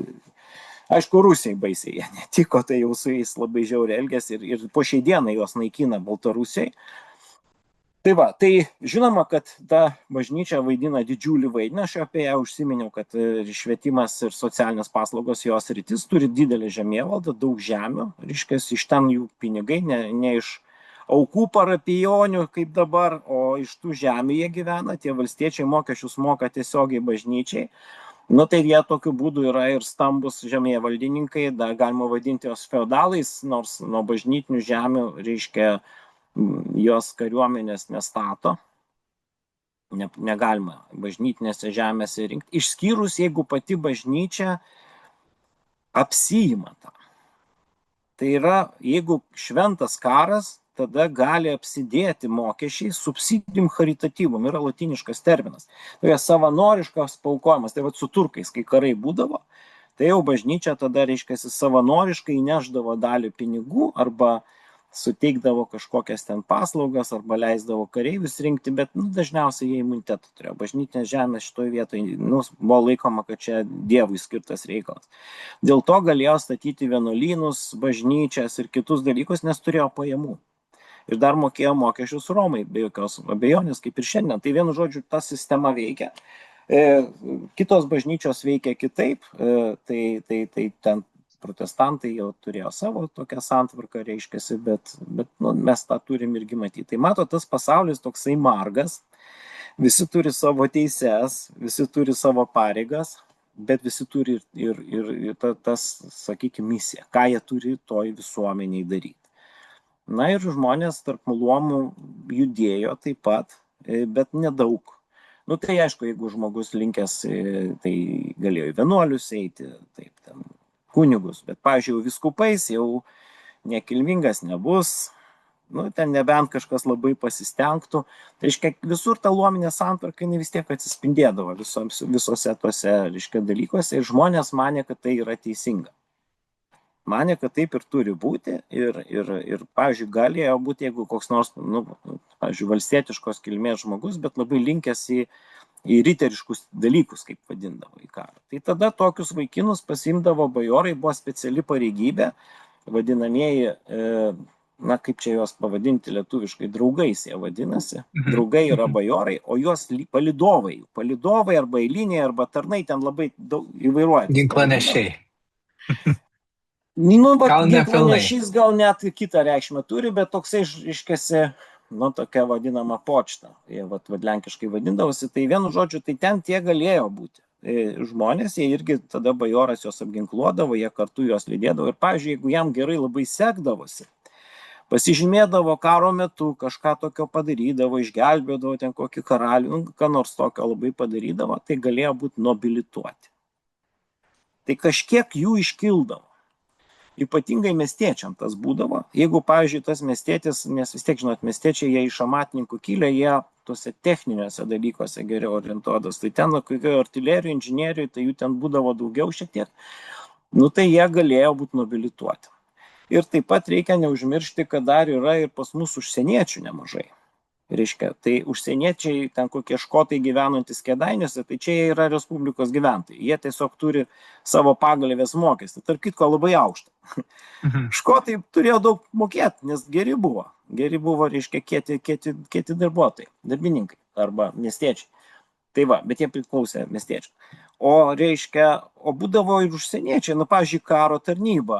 Ten, reikia tų žmonių kokio nors ten vado, ten kokio pulkininko. Iš kur jisai? Greičiausiai iš kokios Livonijos. Būdavo dar iš kažkur. Bet žinot, ten kokiam Radvilom, privačiai tvirtoviai saugot, nu tai reikia rimto karininko, nu tai jį ten pagauna, nu tai jisai ten apsigyvena, reiškia. Bet jis nėra Respublikos pilietis, jis nėra bajoras, nors bajoriškos kilmės. Nu tai va tokį nobilituoja, ten patarnauja, nu jam motivacija, kad pasiliktų, reiškia. Nu ir tada jau ten kokie Korfai ar ten kokie nors Landsbergiai ar dar kažkokie ten platpliateriai atsiranda Respublikoje, reiškia, tada jie gali pirkti čia žemės. Tai kai kurie stengiasi tą indigenatą vadinamą gauti, kad galėtų čia veikti. Ta prasme, žmonės juda ir jie čia atkeliauja ir jie veikia. Ir, pavyzdžiui, pas mus kariuomenė, aš kadangi tos žiūrėjau sąrašus 18 amžiuje, tai visokių žmonių yra. Iš Maskvos, Maskoliai yra, taip rašo, Maskoliai. Iš Karūnos koks vienas kitas užklydęs, iš Livonijos, ne. Nu, tai ta prasme, tie žmonės, jie ten gyvena ir tas pasaulis kaip šiandien margas, taip ir tada margas buvo. Nu, tai ten, žinot, ar vedybosgi visokios būna, nes giminystės ryšys esminis. O, pavyzdžiui, kai važiuoja mūsų didikų vaikai į tą vadinamą gyvenimo edukaciją, ne, ten, tai jie ten, kur jie apsistoja, pas giminės. Didikai ten tarpusavy ženydavosi, atsiveždavo visokių gražuolių ir pačios išvažiuodavo, reiškia, vyrukai jau daugiausiai stengdavosi čia likti. Ir tokiu būdu, reiškia, ten tos kultūrinės įtakos, ne? Ten kokia karalienė atvažiuoja, prancūzė. Nu, tai aišku, kad dvarą atsiveža. Tai jie tengi veikia, kultūrą daro, ten kas į kariuomenę tarnauja, kas tenai bando kokią nors mūsų ten karalienę, didikus suženyti su kokiom freilinom, ne? Nu, tai ten gimsta giminystės ryšiai, o paskui, kada reikia važiuoti, tai važiuoju pas tos antros, trečios kartos pusės, ir jie ten viską žino, čia yra visas mokslas, jie žino, reiškia, labai priima, labai svetingi visi. Atvyko svečias šventė, tai bajoras visą laiką turi turėti rezervų, tada ten, jeigu kokios ten laidutuvės, pavyzdžiui, po metų būdavo laidutuvės, kad visi atvažiuotų, vestuvės, krikštynos, reiškia. Valstiečiai gyveno pagal kalendorinį ciklą visų šitų švenčių ir kitų dalykų. Tai suprantat, taip kaip pagalvoji, va taip kaip iš arti pamatai tą Lietuvos gyvenimą, nu jis įdomus, žinokit, jis geras. Mokesčiai nedideli, tie valstiečiai ten neblogai tvarkos. Jeigu yra sunkmetis, pavyzdžiui, tai jie tada gali gauti pridėtinės žemės. Tai yra tuščia žemė nestovi, valstietis paima 10 metų nemoka mokesčių. Nu tai įsivaizduokit, 10 metų mokesčių nemokėjo. Tai kiek gali per 10 metų padaryti, jeigu esi darbštus žmogus, tai susikuri naują gyvenimą, paskui po 10 metų ir staigiai, pavyzdžiui, po visų didžiausių nelaimių mūsų ekonomika atsigaudavo žemės ūkyje per 20-30 metų visiškai ir netgi pralenkdavo. Vat su didžiuliais nuostoliais, su netekus ten pusės gyventojų beveik galima buvo atsistoti. O jau miestai taip greit neatsigaudo, miestam atsigauti reikėdavo daug laiko, kartais ir keliasdešimt metų ir vos ne 100 metų. Tai dėl to, reiškia, va, tie sugriovimai, kur mus ištiko 17 amžiaus vidury, tai mes taip atsigavom po 100 metų beveik tik tai. Tai tas, nu, tos nelaimės, tai jau nelaimės visiems, reiškia, ir vat, kaip sako, žinot, kad, nu, vat, lietuviai tai tik bajorai buvo, nu, nesąmonė. Nu, ne, jie ten nesuprato, žmonės neturėjo tokio supratimo, kad čia tik bajoriška demokratija. Demokratija buvo visur, bet sava forma ir žmonės gyveno taip, kaip įprasta jiems ir jie nemanė, kad tai yra blogai. Tik tai kiekvienas turėjo savo darbą. Ir kalbant apie tos terminus, lietuvis, lenkas, mes, kaip minėjau, praeitame pokalbyje jo neįrašėme, kalbėjomės, kad dar buvo ir kitoks terminas, nes čia labiau su abiejų tautų respublika yra susijęta. To termino ir aš nežinojau. Ar galite priminti, kaip jisai vadinamas? Man atrodo, kažkas su karūna susiję. Nu tai karūniečiai. Karūniečiai, štai. Karūniečiai, jo, nes žmonės, reiškia, kaip jie save suprato, reiškia, va čia, va Vaida Komuntavičienė šiame tos relacijų labai gerą tyrimą, kaip žmonės save supranta, žemaitijai. Tai Žemaitijoje jie supranta taip, jie yra Jono Kazimiero valdiniai ir yra Žemaitijos bajorai. Žodis Lietuva nefigūruoja. Niekur nerado tokio daikto. Reiškia, jie save suvokia kaip teritorija ir valdovas. Jeigu ten, pavyzdžiui, žmogus būtų iš Kuršo, Nu tai jisai save sakytų, mes vat kuršas, bet mūsų valdovas yra vat hercogas ir mūsų, aišku, ten šviesiausias valdovas, ten koks Jonas Kazimieras, ne? Nu, reiškia, jie taip save supranta, nes jie tą provinciją suvokia kaip gėrį, kaip savo į pasaulį. Nėra to suvokimo, kad ten centras mus čia valdo, nes tas centras beveik nevaldė jų. Jie Mhm. gyvena tokiam, reiškia. Ir tai nieko gero irgi neduoda, kadangi valstybės šiaip turtinga, turtingų žmonių gyvenama, jinai labai sunkiai susitvarkydavo, kai reikdavo sukaupti kažkokias tai pinigus arba ten didelę kariuomenę, reiškia, nu tik tai, kai jau iškildavo pavojus konkrečiam teritoriniam vienetui, nu tai ten tada visi jau viską meta. Ne? Tai vad mes turim tą iki šios dienos šitą savybę. Mums baisiais, nu tai nes tie biurokratai ten greičiausiai kišenės deda, reiškia, jie ten nepasirūpina. Tai va, ir tai privedė prie fatališkų dalykų, kada, pavyzdžiui, pavietai savo karių samdė. Nemokėdavo į centrinį išdą, o kurdavo vadinamas pavietų milicijas, nuo tos pavietų milicijos su rimtų priešų pakariauti negalėdavo. Tai čia mes jau turim, bet čia daugiau jau 17 antroji pusė šitos savybės buvo. O šiaip reiškia, na, tai va, silpnoji vieta šitos valstybės buvo vykdomoji valdžia. Ir vat, kada, pažiūrėjau, Prancūzijoje absoliutinės monarchijos metu stiprėjo ten tie biurokratai, stiprėjo valstybinė ekonomika ir inovacijos visokios buvo dėgiamas, tai pas mus vat, su inovacijom yra bėda. Iškai realiai mažai kas čia keičiasi, žmonės gyvena konservatyvus, nenori keistis, ten žiūri į kiekvieną naujovę kaip į kažką tai blogo. Tai mes turim tą konservatizmą blogąją prasme. Ir valstybėje sunku ką nors labai patobulinti ir per 18 amžių mes jau, ne mes atsilikom, bet kiti nuėjo toli. Nes absoliutinė monarchija suteikia tam tikro judesio, reiškia tam tikros dinamikos, o pas mus valdovai kažką padaryti buvo sudėtinga, ypatingai jeigu valdovai buvo ne vietiniai. Tai čia, nu, tas irgi įsivaizdavimas, kad tik iš užsienio gali ateiti naujovė, taigi rinkdavo užsieniečius specialiai, manydami, kad jie modernizuos kraštą.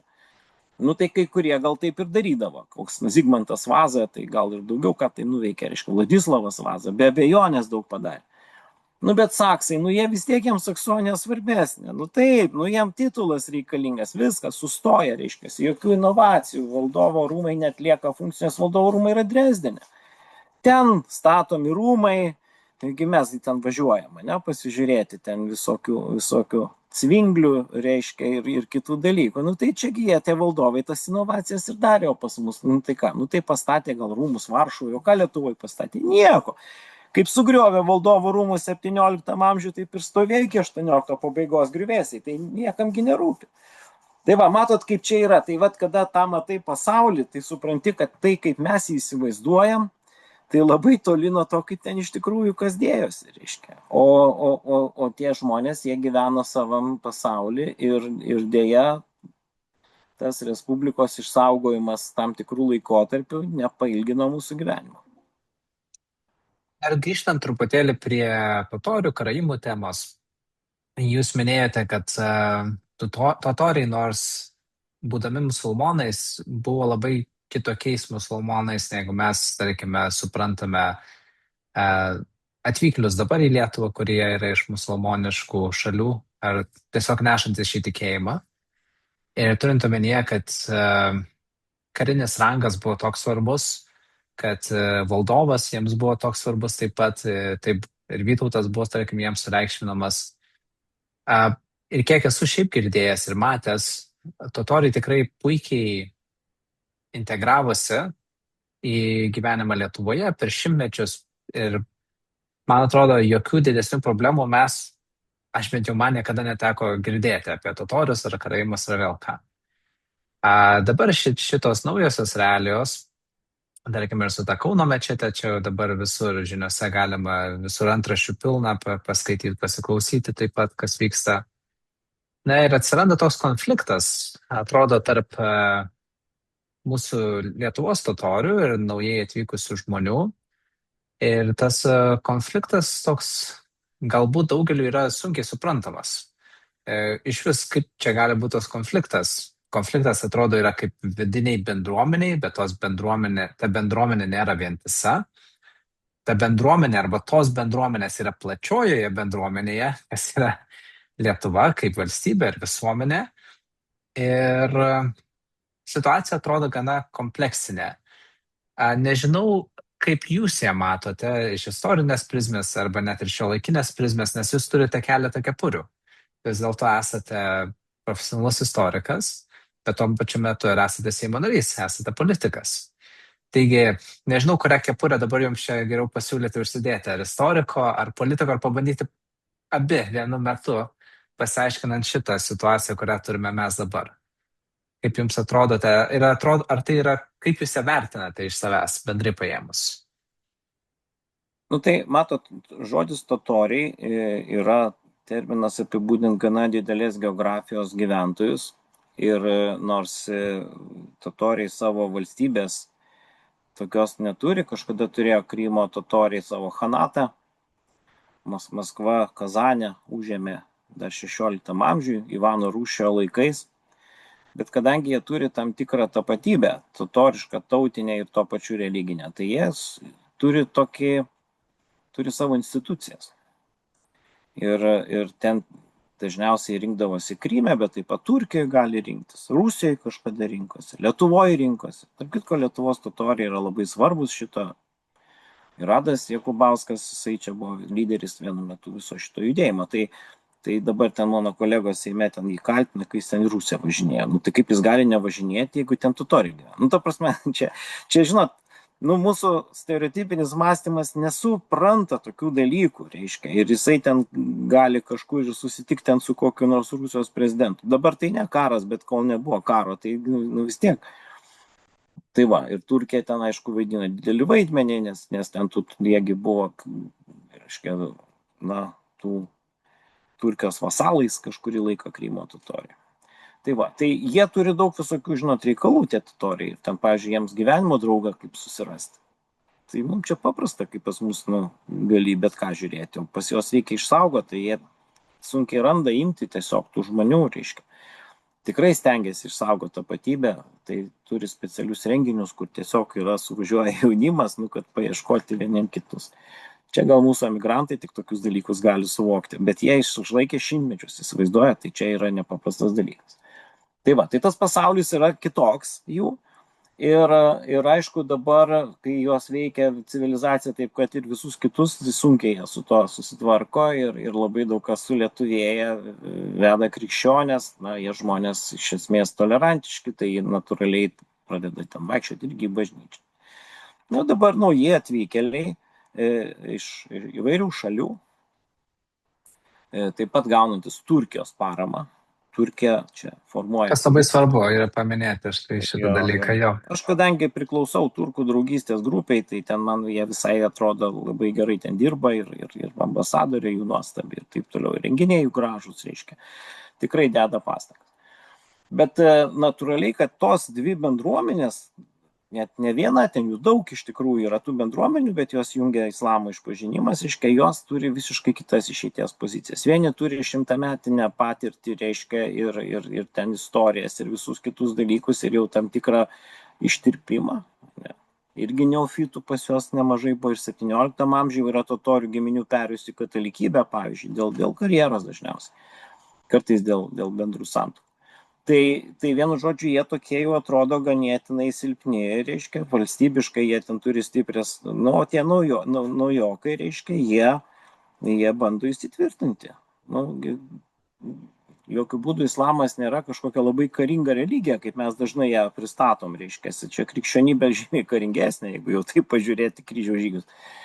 Bet papročių prasme, jie turi daug mažiau tolerancijos. Reiškia, iš esmės, jie įsitikinę 100%, kad jie yra teisingai tikinti. Bet žodis tikratikis, čia reikia jį suvokti, ne, reiškia.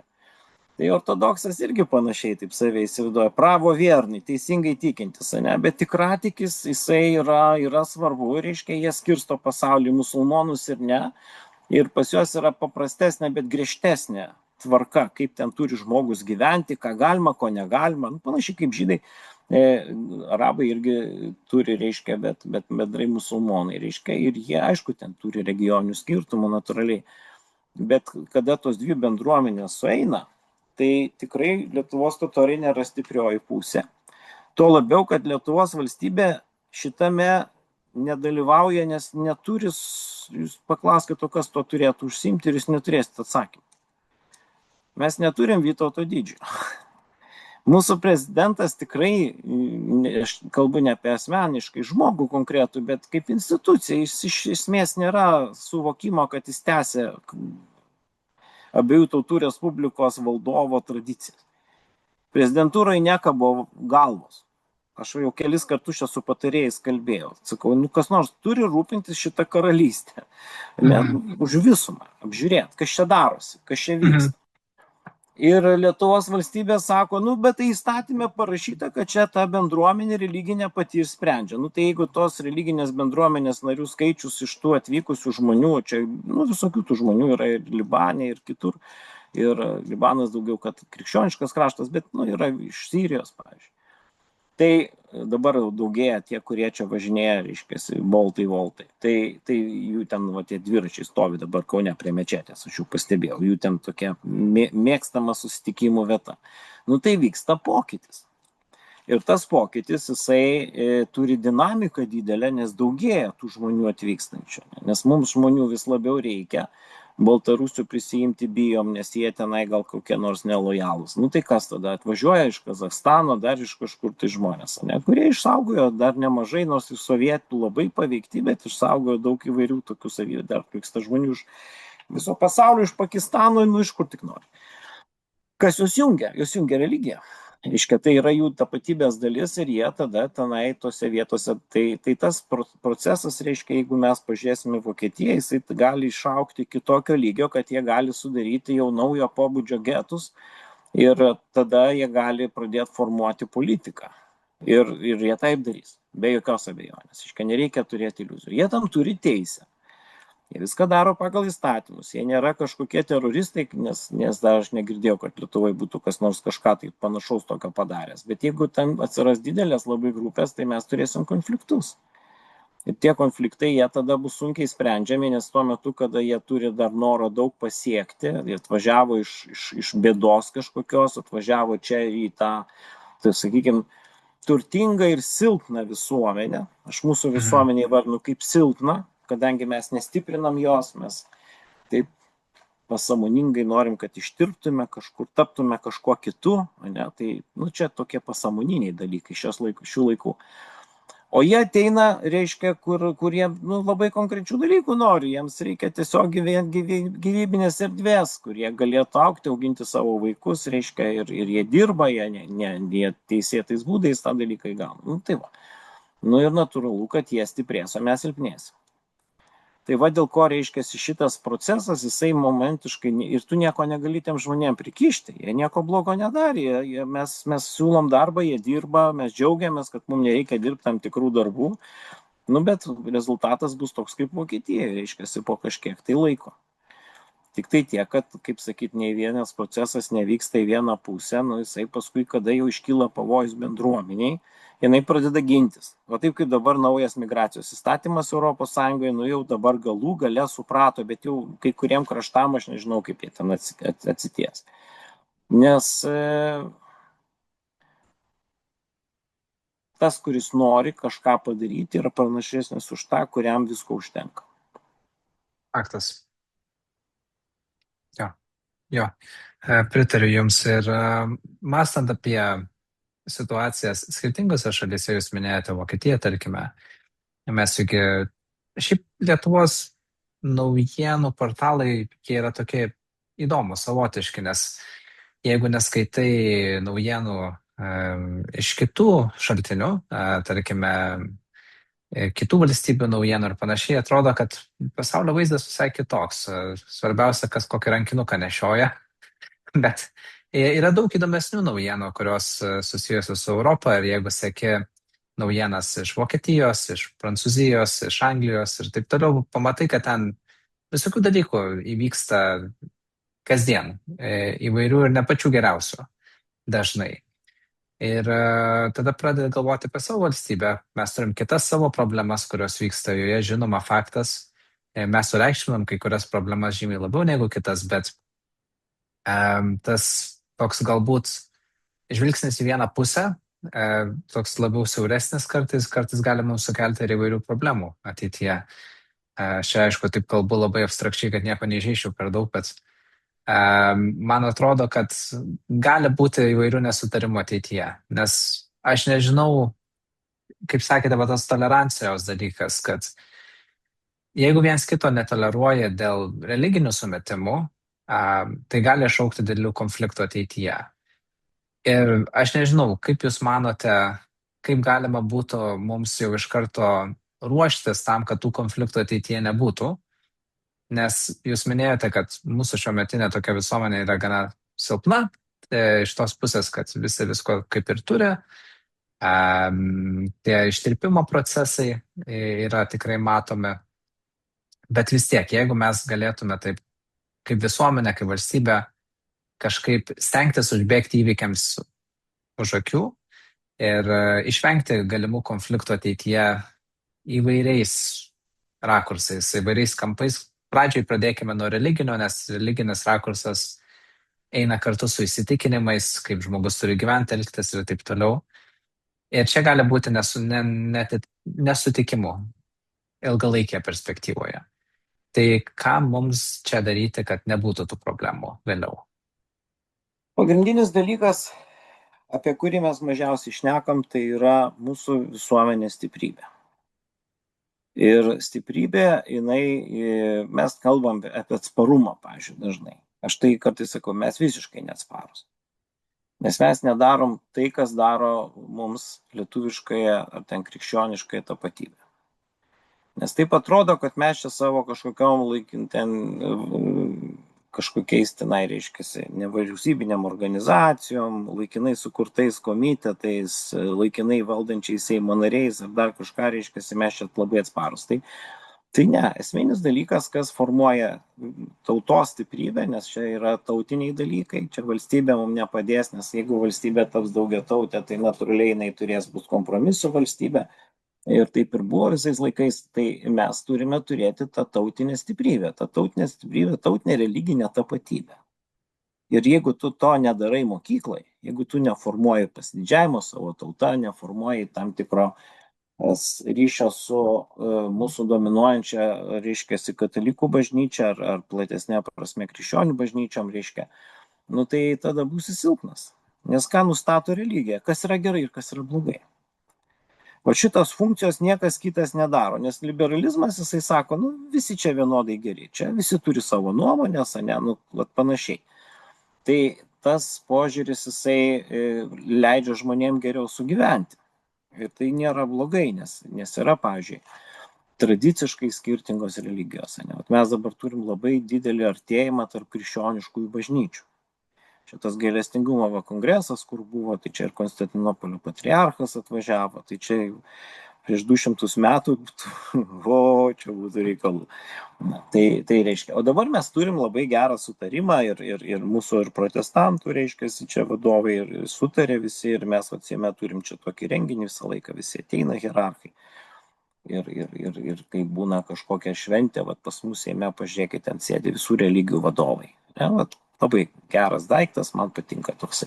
Tai yra stiprybė. Ir šitas, bet tai nereiškia, kad mes neturim stiprinti savo tapatybę, nes jeigu mes ištirpstam, jeigu mes tampam tokie, tai tada kiti turintis tokias nuostatas, jie mus valdys, jie mus užvaldys, paprastuoju būdu. Tiesiog jų bus daug, jie gimdys daugiau vaikų, reiškia, nes čia pas mus visi dabar labai patys savo. Mūsų čia asmeninis gyvenimas mums svarbiausias, reiškia, ten kažkokie kolektyvizmai, tai čia rytai, čia ne vakarai, reiškia, aš labai mėgstu pasižiūrėti, ten ne emigrantai, kur būna ten tos laidos, reiškia, tai ten labai žmonės daug pasako įvairių dalykų, kaip jie mąsto. Man pačiam tenka važinėti kai kada ir su mūsų išvykėliais šnekėti ir man tikrai labai įdomus tie dalykai, čia Beneliukso šalis, čia mano draugų draugai, ten kursiokai visi. Tai aš šitoje vietoje nesakau, kad čia koks nors nacionalizmas reiškiasi ir ten koks nors griežtas tenai papročių laikymas. Ne, mes gyvenam šitam pasaulyje ir mes turime tame daryti, bet tai nereiškia, kad mes turim nedaryti tam tikrų veiksmų, kuriuos darė mūsų bajorai 16-17 amžiuje. Iš tų laikų galima dar kai ko ir pasimokyti. Reiškia, tai yra atsakomybė, bajorų luomo atsakomybė prieš valstybę. Vaikų auklėjimo prasme. Kur vaikai siunčiami? Vaikai yra dažniausiai dvi karjeros, tai yra arba, jeigu žmogus linkęs į mokslą, tai dažniausiai orientuoja į dvasininkus, jeigu žmogus, reiškia, linkęs į Marso reikalus, į riteriškus dalykus, tai ruošia karių jie. Karys ir administratorius, ten tie dalykai nesiskiria. Ir jie tada gauna reikalingą išsilavinimą, ten tėvai juos siunčia, jie ten ne visada sutinka, kaip ir visi vaikai, ten būna kas pereina į kitą pusę, nes vis tiek žmogaus prigimtis yra prigimtis talentai. Bet iš esmės, kiek deda pastangų į vaikus, taigi kiek kainuoja, jūs įsivaizduojat, pasiūsti sūnų mokytis tais laikais su palyda į kokią Romą tenai, tai tengi fortūna, ten dvarus gali nupirkti už tokius pinigus, ne?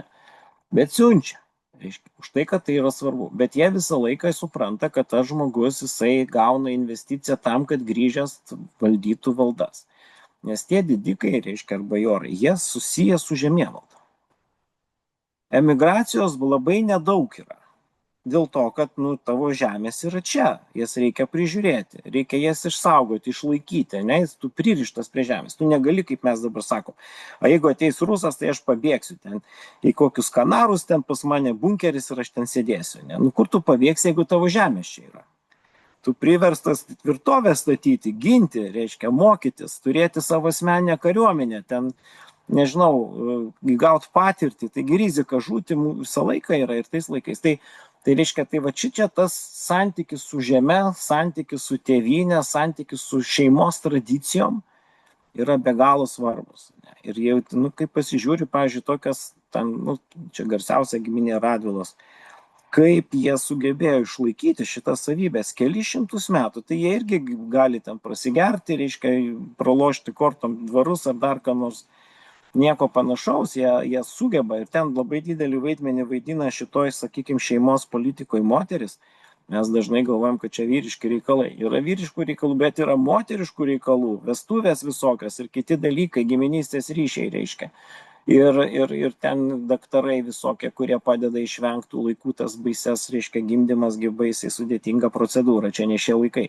Tai va mes matom, kaip yra tos pastangos ir jie, nepaisant to, kad valstybė vis tik tai neišlaikė, bet jie kaip luomas išsaugojo tas reikalingas savybės, kurių mums šiandien labai reikia. Ir va dabar čia toksai baisus posūkis mūsų kalboje. Mes galim daug ko pasimokyti iš šitos valstybės. Kaip reikia ginti ją, kaip reikia paskirstyti svarbius, nesvarbius dalykus, kaip reikia mylėti Dievą ir tėvynę, kaip reikia, reiškia, išgyventi sunkmečių, kaip žmogus, jeigu tu miestietis, turi tinkamai savo darbą daryti, nes tiesiog tu atsakingas pagal dieviškąją tvarką už šitą sritį. Ne? Tai čia įdomus dalykai. O mes dažniausiai kalbam tik apie tos neigiamus aspektus, reiškia, o nepamatom to žavesio, tos epochos, tų didvyrių, kurie ten didžiulius dalykus darė, kur reiškia, kur žmonės pasirūpino, kur aukojo, kur dėjo pinigus, reiškia, ir visa kita.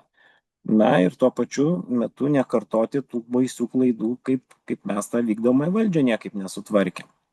Ir šiandien nesutvarkom. Ir šiandien mes, reiškia, dabar turim problemą, kad reiškia, kai reikia valstybinis sektorius ten stagnuoja, ne? Ten reikia tvarkyti. Reikia kariuomenės, reikia policijos, reikia viešojo sektoriaus. Visigi skundžiasi, kad blogai veikia, bet nemano, kad reikia jiem algas, pavyzdžiui, mokėti. Tai gal jie už dyką padirbs. Tai va šitas požiūris, jisai iškraipo vaizdą. Arba kodėl Lietuvos geležinkelių, reiškia, direktorius uždirba kelis kartus daugiau už prezidentą. Aš šito niekada nesuprantu. Taigi čia valstybė, čia prezidentas, ne, premjeras, meras, tai yra kertiniai žmonės, nuo kurių priklauso. Tai jie turi būti gerbiami, jie turi būti aprūpinti, jie ten turi būti sunku patekti, bet jeigu patenki, tai gauni ir pagarbą, reiškia, ir visa kita. Tai vat mes su tuo savo tokiu kartais, reiškia, to privataus valstiečio mąstymu, reiškia, bandom tvarkyti valstybę, tai netinka tas dalykas, reiškia, nes valstybė turi aukti visa, turi aukti suderinta harmonijai tam tikroj. Tie, kas gali sugebė vystyti verslus, jie turi būti gerbiami, bet jie turi neužmiršti užsimti labdarą. Reiškia, nu, vat, visas tas kompleksas tų vertybių, jisai turi ateiti ir tai nuo mokyklos laikų. Tai negali savaime ateiti. Tai turi ateiti ir per šeimą, ir per mokyklą, ir per visuomenės nustatytus dalykus, nes, pavyzdžiui, ką aš labai stebiu, būdamas dabar Seimo narys šneka, griežtai. Nu, didžiulė nepagarba mūsų svarbiausiai valdžiai. Ne, tragedija. Pasižiūri dabar, kaip kas, pavyzdžiui, kalba renginyje, ne, vat, ta hierarchija. Tai seniau būdavo Seimo narys, eina ten pirmo numeriu, na, aišku, ten prezidentas, jeigu jau ten yra, ne, bet vis tiek. Tai dabar 5, 6 būni. Nu, tai čia dar ir Seimo nariai atvyko. Tai ką tai rodo? Rodo, reiškia, na, praradimą to autoriteto. Tai aišku, čia gali sakyti patys kalti, bet kita vertus Seimo narius renka žmonės, nu, nes ne pats Seimas renka narius, ne. Tai gal mes truputėlį nesuprantam, kas yra Seimo nariai ir turim rinkti ne gražiausią, nedaugiausiai žadantį, bet tam, kuris turi geriausią pasirengimą ir kuris gali tą valstybę valdyti. Ir nors kaip mums atrodo, ten tie senatorių skirimai anoje Respublikoje toks labai keistas daiktas, ten karalius nusprendžia atšaukti negali, nu, bet vis tik tai atrinkdavo rimtesnius, reiškia, ir kai skirdavo į pareigas, tai jau ten bileko neskirdavo. Nu, yra klaidų kai kada, bet, reiškia, vis tiek rinkdavo gabius, išsilavinusius, gebančius, reiškia, iš gerų šeimų, dėl to, kad jisai turi pajėgumą užtikrinti. Aš čia tokius pavyzdžius, kai kartais pateikiu, tai visi įsižioja. Nu, pavyzdžiui, karo metu mūsų valstybė visą laiką vėluodavo mokesčiai. Kariauti reikia šiandien, o mokesčių surinksim gal kitais metais, kol ten tos procedūros. Ir greičiausiai ne tiek, kiek reikia. Tai ką darydavo? Tai, pavyzdžiui, tas pats Etmanas už savo pinigus mokėdavo kariam algas, nu jau ten kritiniais atvejais, nes tų pinigų, žinot, čia, nu, ne privačios kišenės reikia, bet buvo tokiu atveju ne kartą. Ir paskui Seimas gražindavo tos pinigus po 15 metų, po 20. Nu tai tu tada supranti, kad kariuomenės vadas, nu jis turi turėti pinigų, reiškia. Nu tai aišku, čia šiais laikais taip jau nepadarysi, bet vat, ką tai rodo, reiškia, kaip sistemos realiai veikia. Ir dėl ko yra tie didėjai etmonai, ten Jonas Karolis Chodkevičius žmonos brangenybės užstatęs, kad išmokėti kariuomenė algas. O kokių patriotų. Dėl to reikia apie juos kalbėti, tuos pavyzdžius sakyti ir ugdyti ne tą požiūrį savo praeitį, kad jie ten blogai ir netaip darė, bet reikia žiūrėti, o ko mes galim iš jų pasimokyti, kas yra tradicinės mūsų vertybės, ne? Kad mes, pavyzdžiui, riterių turim turėti pas mūsų visuomenėje, ne? Kurie žiūri karybą kūrybiškai. Mes turim gerbti tos žmonės, kurie savo amatą gerai išmano. Čia senųjų miestų palikimas, ne? Nes jie lemia tą mūsų gyvenimo kokybę. Ir tuos gerbti žmonės, kurie yra tarsi tos sistemos apačioje žemdirbius, bet jie visais laikais buvo gerbiami, todėl kad nuo jų priklausė visa kita. Tai tų laikų technologijų nebuvo, kažkas pečius kūreno, kažkas žolę pjovė, kažkas gyvulius ganė, daugybė žmonių. Dabar susitraukė tas pasaulis, bet jis vis tiek lieka labai svarbus ir tas bendras požiūris į žmonės kaip lygius prieš Dievą, jisai irgi reikalingas. Tiesa, nes, kaip pasakyti, jeigu galima išvengti tam tikrų problemų, reikia vis dėlto mokytis iš gerų pavyzdžių, kaip tas problemas galima vengti. Turime ir blogų pavyzdžių, kaip tos problemos nebuvo išvengtos. Galima mokytis ir blogų pavyzdžių, bet neturint idėjos, kaip tą blogą pavyzdį pakeisti geruoju, yra labai sunku, man atrodo. Taigi, žinoma, pritariu Jums, kad kadangi pats esu dirbęs mokyklose Lietuvoje, pats buvau mokytojų anglų kalbos keletą metų, tai suprantu būtent apie ką Jūs turite omenyje, kad ten viskas prasideda, ypatingai kaip pats esu dirbęs su vaikais. Taigi, bet, kaip pasakyti, kad nauja karta užaugtų, reikia daug laiko. situacijas turime dabar. Ar mūsų švietimas yra palankus mūsų tautos stiprinimui ar ne, irgi yra didelis klausimas. Nemanau, kad yra priešiškas, bet ar yra optimalus, irgi galėčiau paklausti. Taigi, ruoštis ateičiai galime, kol užaugs kitos kartos, bet atrodo jau ir dabar turėtume kažką mąstyti taip pat. Bet čia turbūt kiekvienam atsakingam žmogui reikia pamastyti apie tai savarankiškai. Kaip sakėte, valstybė negali visko išspręsti, nes valstybė yra daugiatautė, yra įvairių kitų dalykų, bet ir pilietis turi ir savo asmeninę irgi pareigą ir turi atsakomybės ir turi mąstyti apie savo visuomenę. Neatiduoti visko Seimo nariams, nes atrodo, išrenkam Seimo narius, po to juos kaltinam dėl visko. Bet iš kitos pusės, jeigu kiekvienas esame pilietis su savo teisėmis ir atsakomybėmis taip pat. Tai va, tokia mūsų įvairia serija. Šiandien truputėlį pabaigėme su šiometinėmis realiomis, pradėjome nuo Mindaugo, atėjome iki mečečių, bet apie viską reikia pakalbėti, o galimybę su jumis pasišnekėti neturiu tiek, kiek norėčiau turėti. Jūs turite savo atsakomybės ar savasias, taigi noriu Jums labai padėkoti už dar vieną pokalbį. Labai tikiuosi, kad kažkada ateityje pavyktų padaryti pokalbį ir gyvai, kada nors, būtų labai įdomu ir tikrai būtų mažiau techninių kliūčių, negu šiandien turėjome. Taigi, Valdai, gal tik tai prieš pabaigiant mūsų pokalbį, galbūt Jūs dar turite kažkokių minčių, kuriams neturėjote laiko išreikšti, arba aš Jūsų nepaklausiau apie tas temas, apie ką norėjote paminėti, ar yra dar kažkas, ko norėtumėt pabaigti mūsų pokalbį? Aš manau, kad mes labai daug dėmesio skiriam dalykam, kurie yra vienadienės reikšmės ir labai mažai skiriam dėmesio tai, kas yra svarbu. Ir čia Seime labai dažnai, nežinau, kiek ten matosi iš tų ekranų, bet mes kartais labai mažai kalbam apie labai rimtus dalykus. Ir žodis lietuvių tauta, pavyzdžiui, jisai yra visiškai, toksai patapęs tarsi nesvarbiau. Nors tauta yra tai, kas tas valstybės sutveria ir kas yra ta aplinka, kurioje auga tie žmonės. Tai tautos nuvertimas kažkur į paraštis yra labai didžiulė klaida valstybė. Jis kryptingai buvo daryta mūsų švietimo sistemos. Atkreipkite dėmesį žodį patriotizmas. Žodis patriotizmas nieko bendro neturi su kokiu tai nacionalizmu, nes patriotizmas buvo ir 17 amžiuje patriotizmo. Pažiūrėkit, kas buvo ant husarų šarvų uždėta.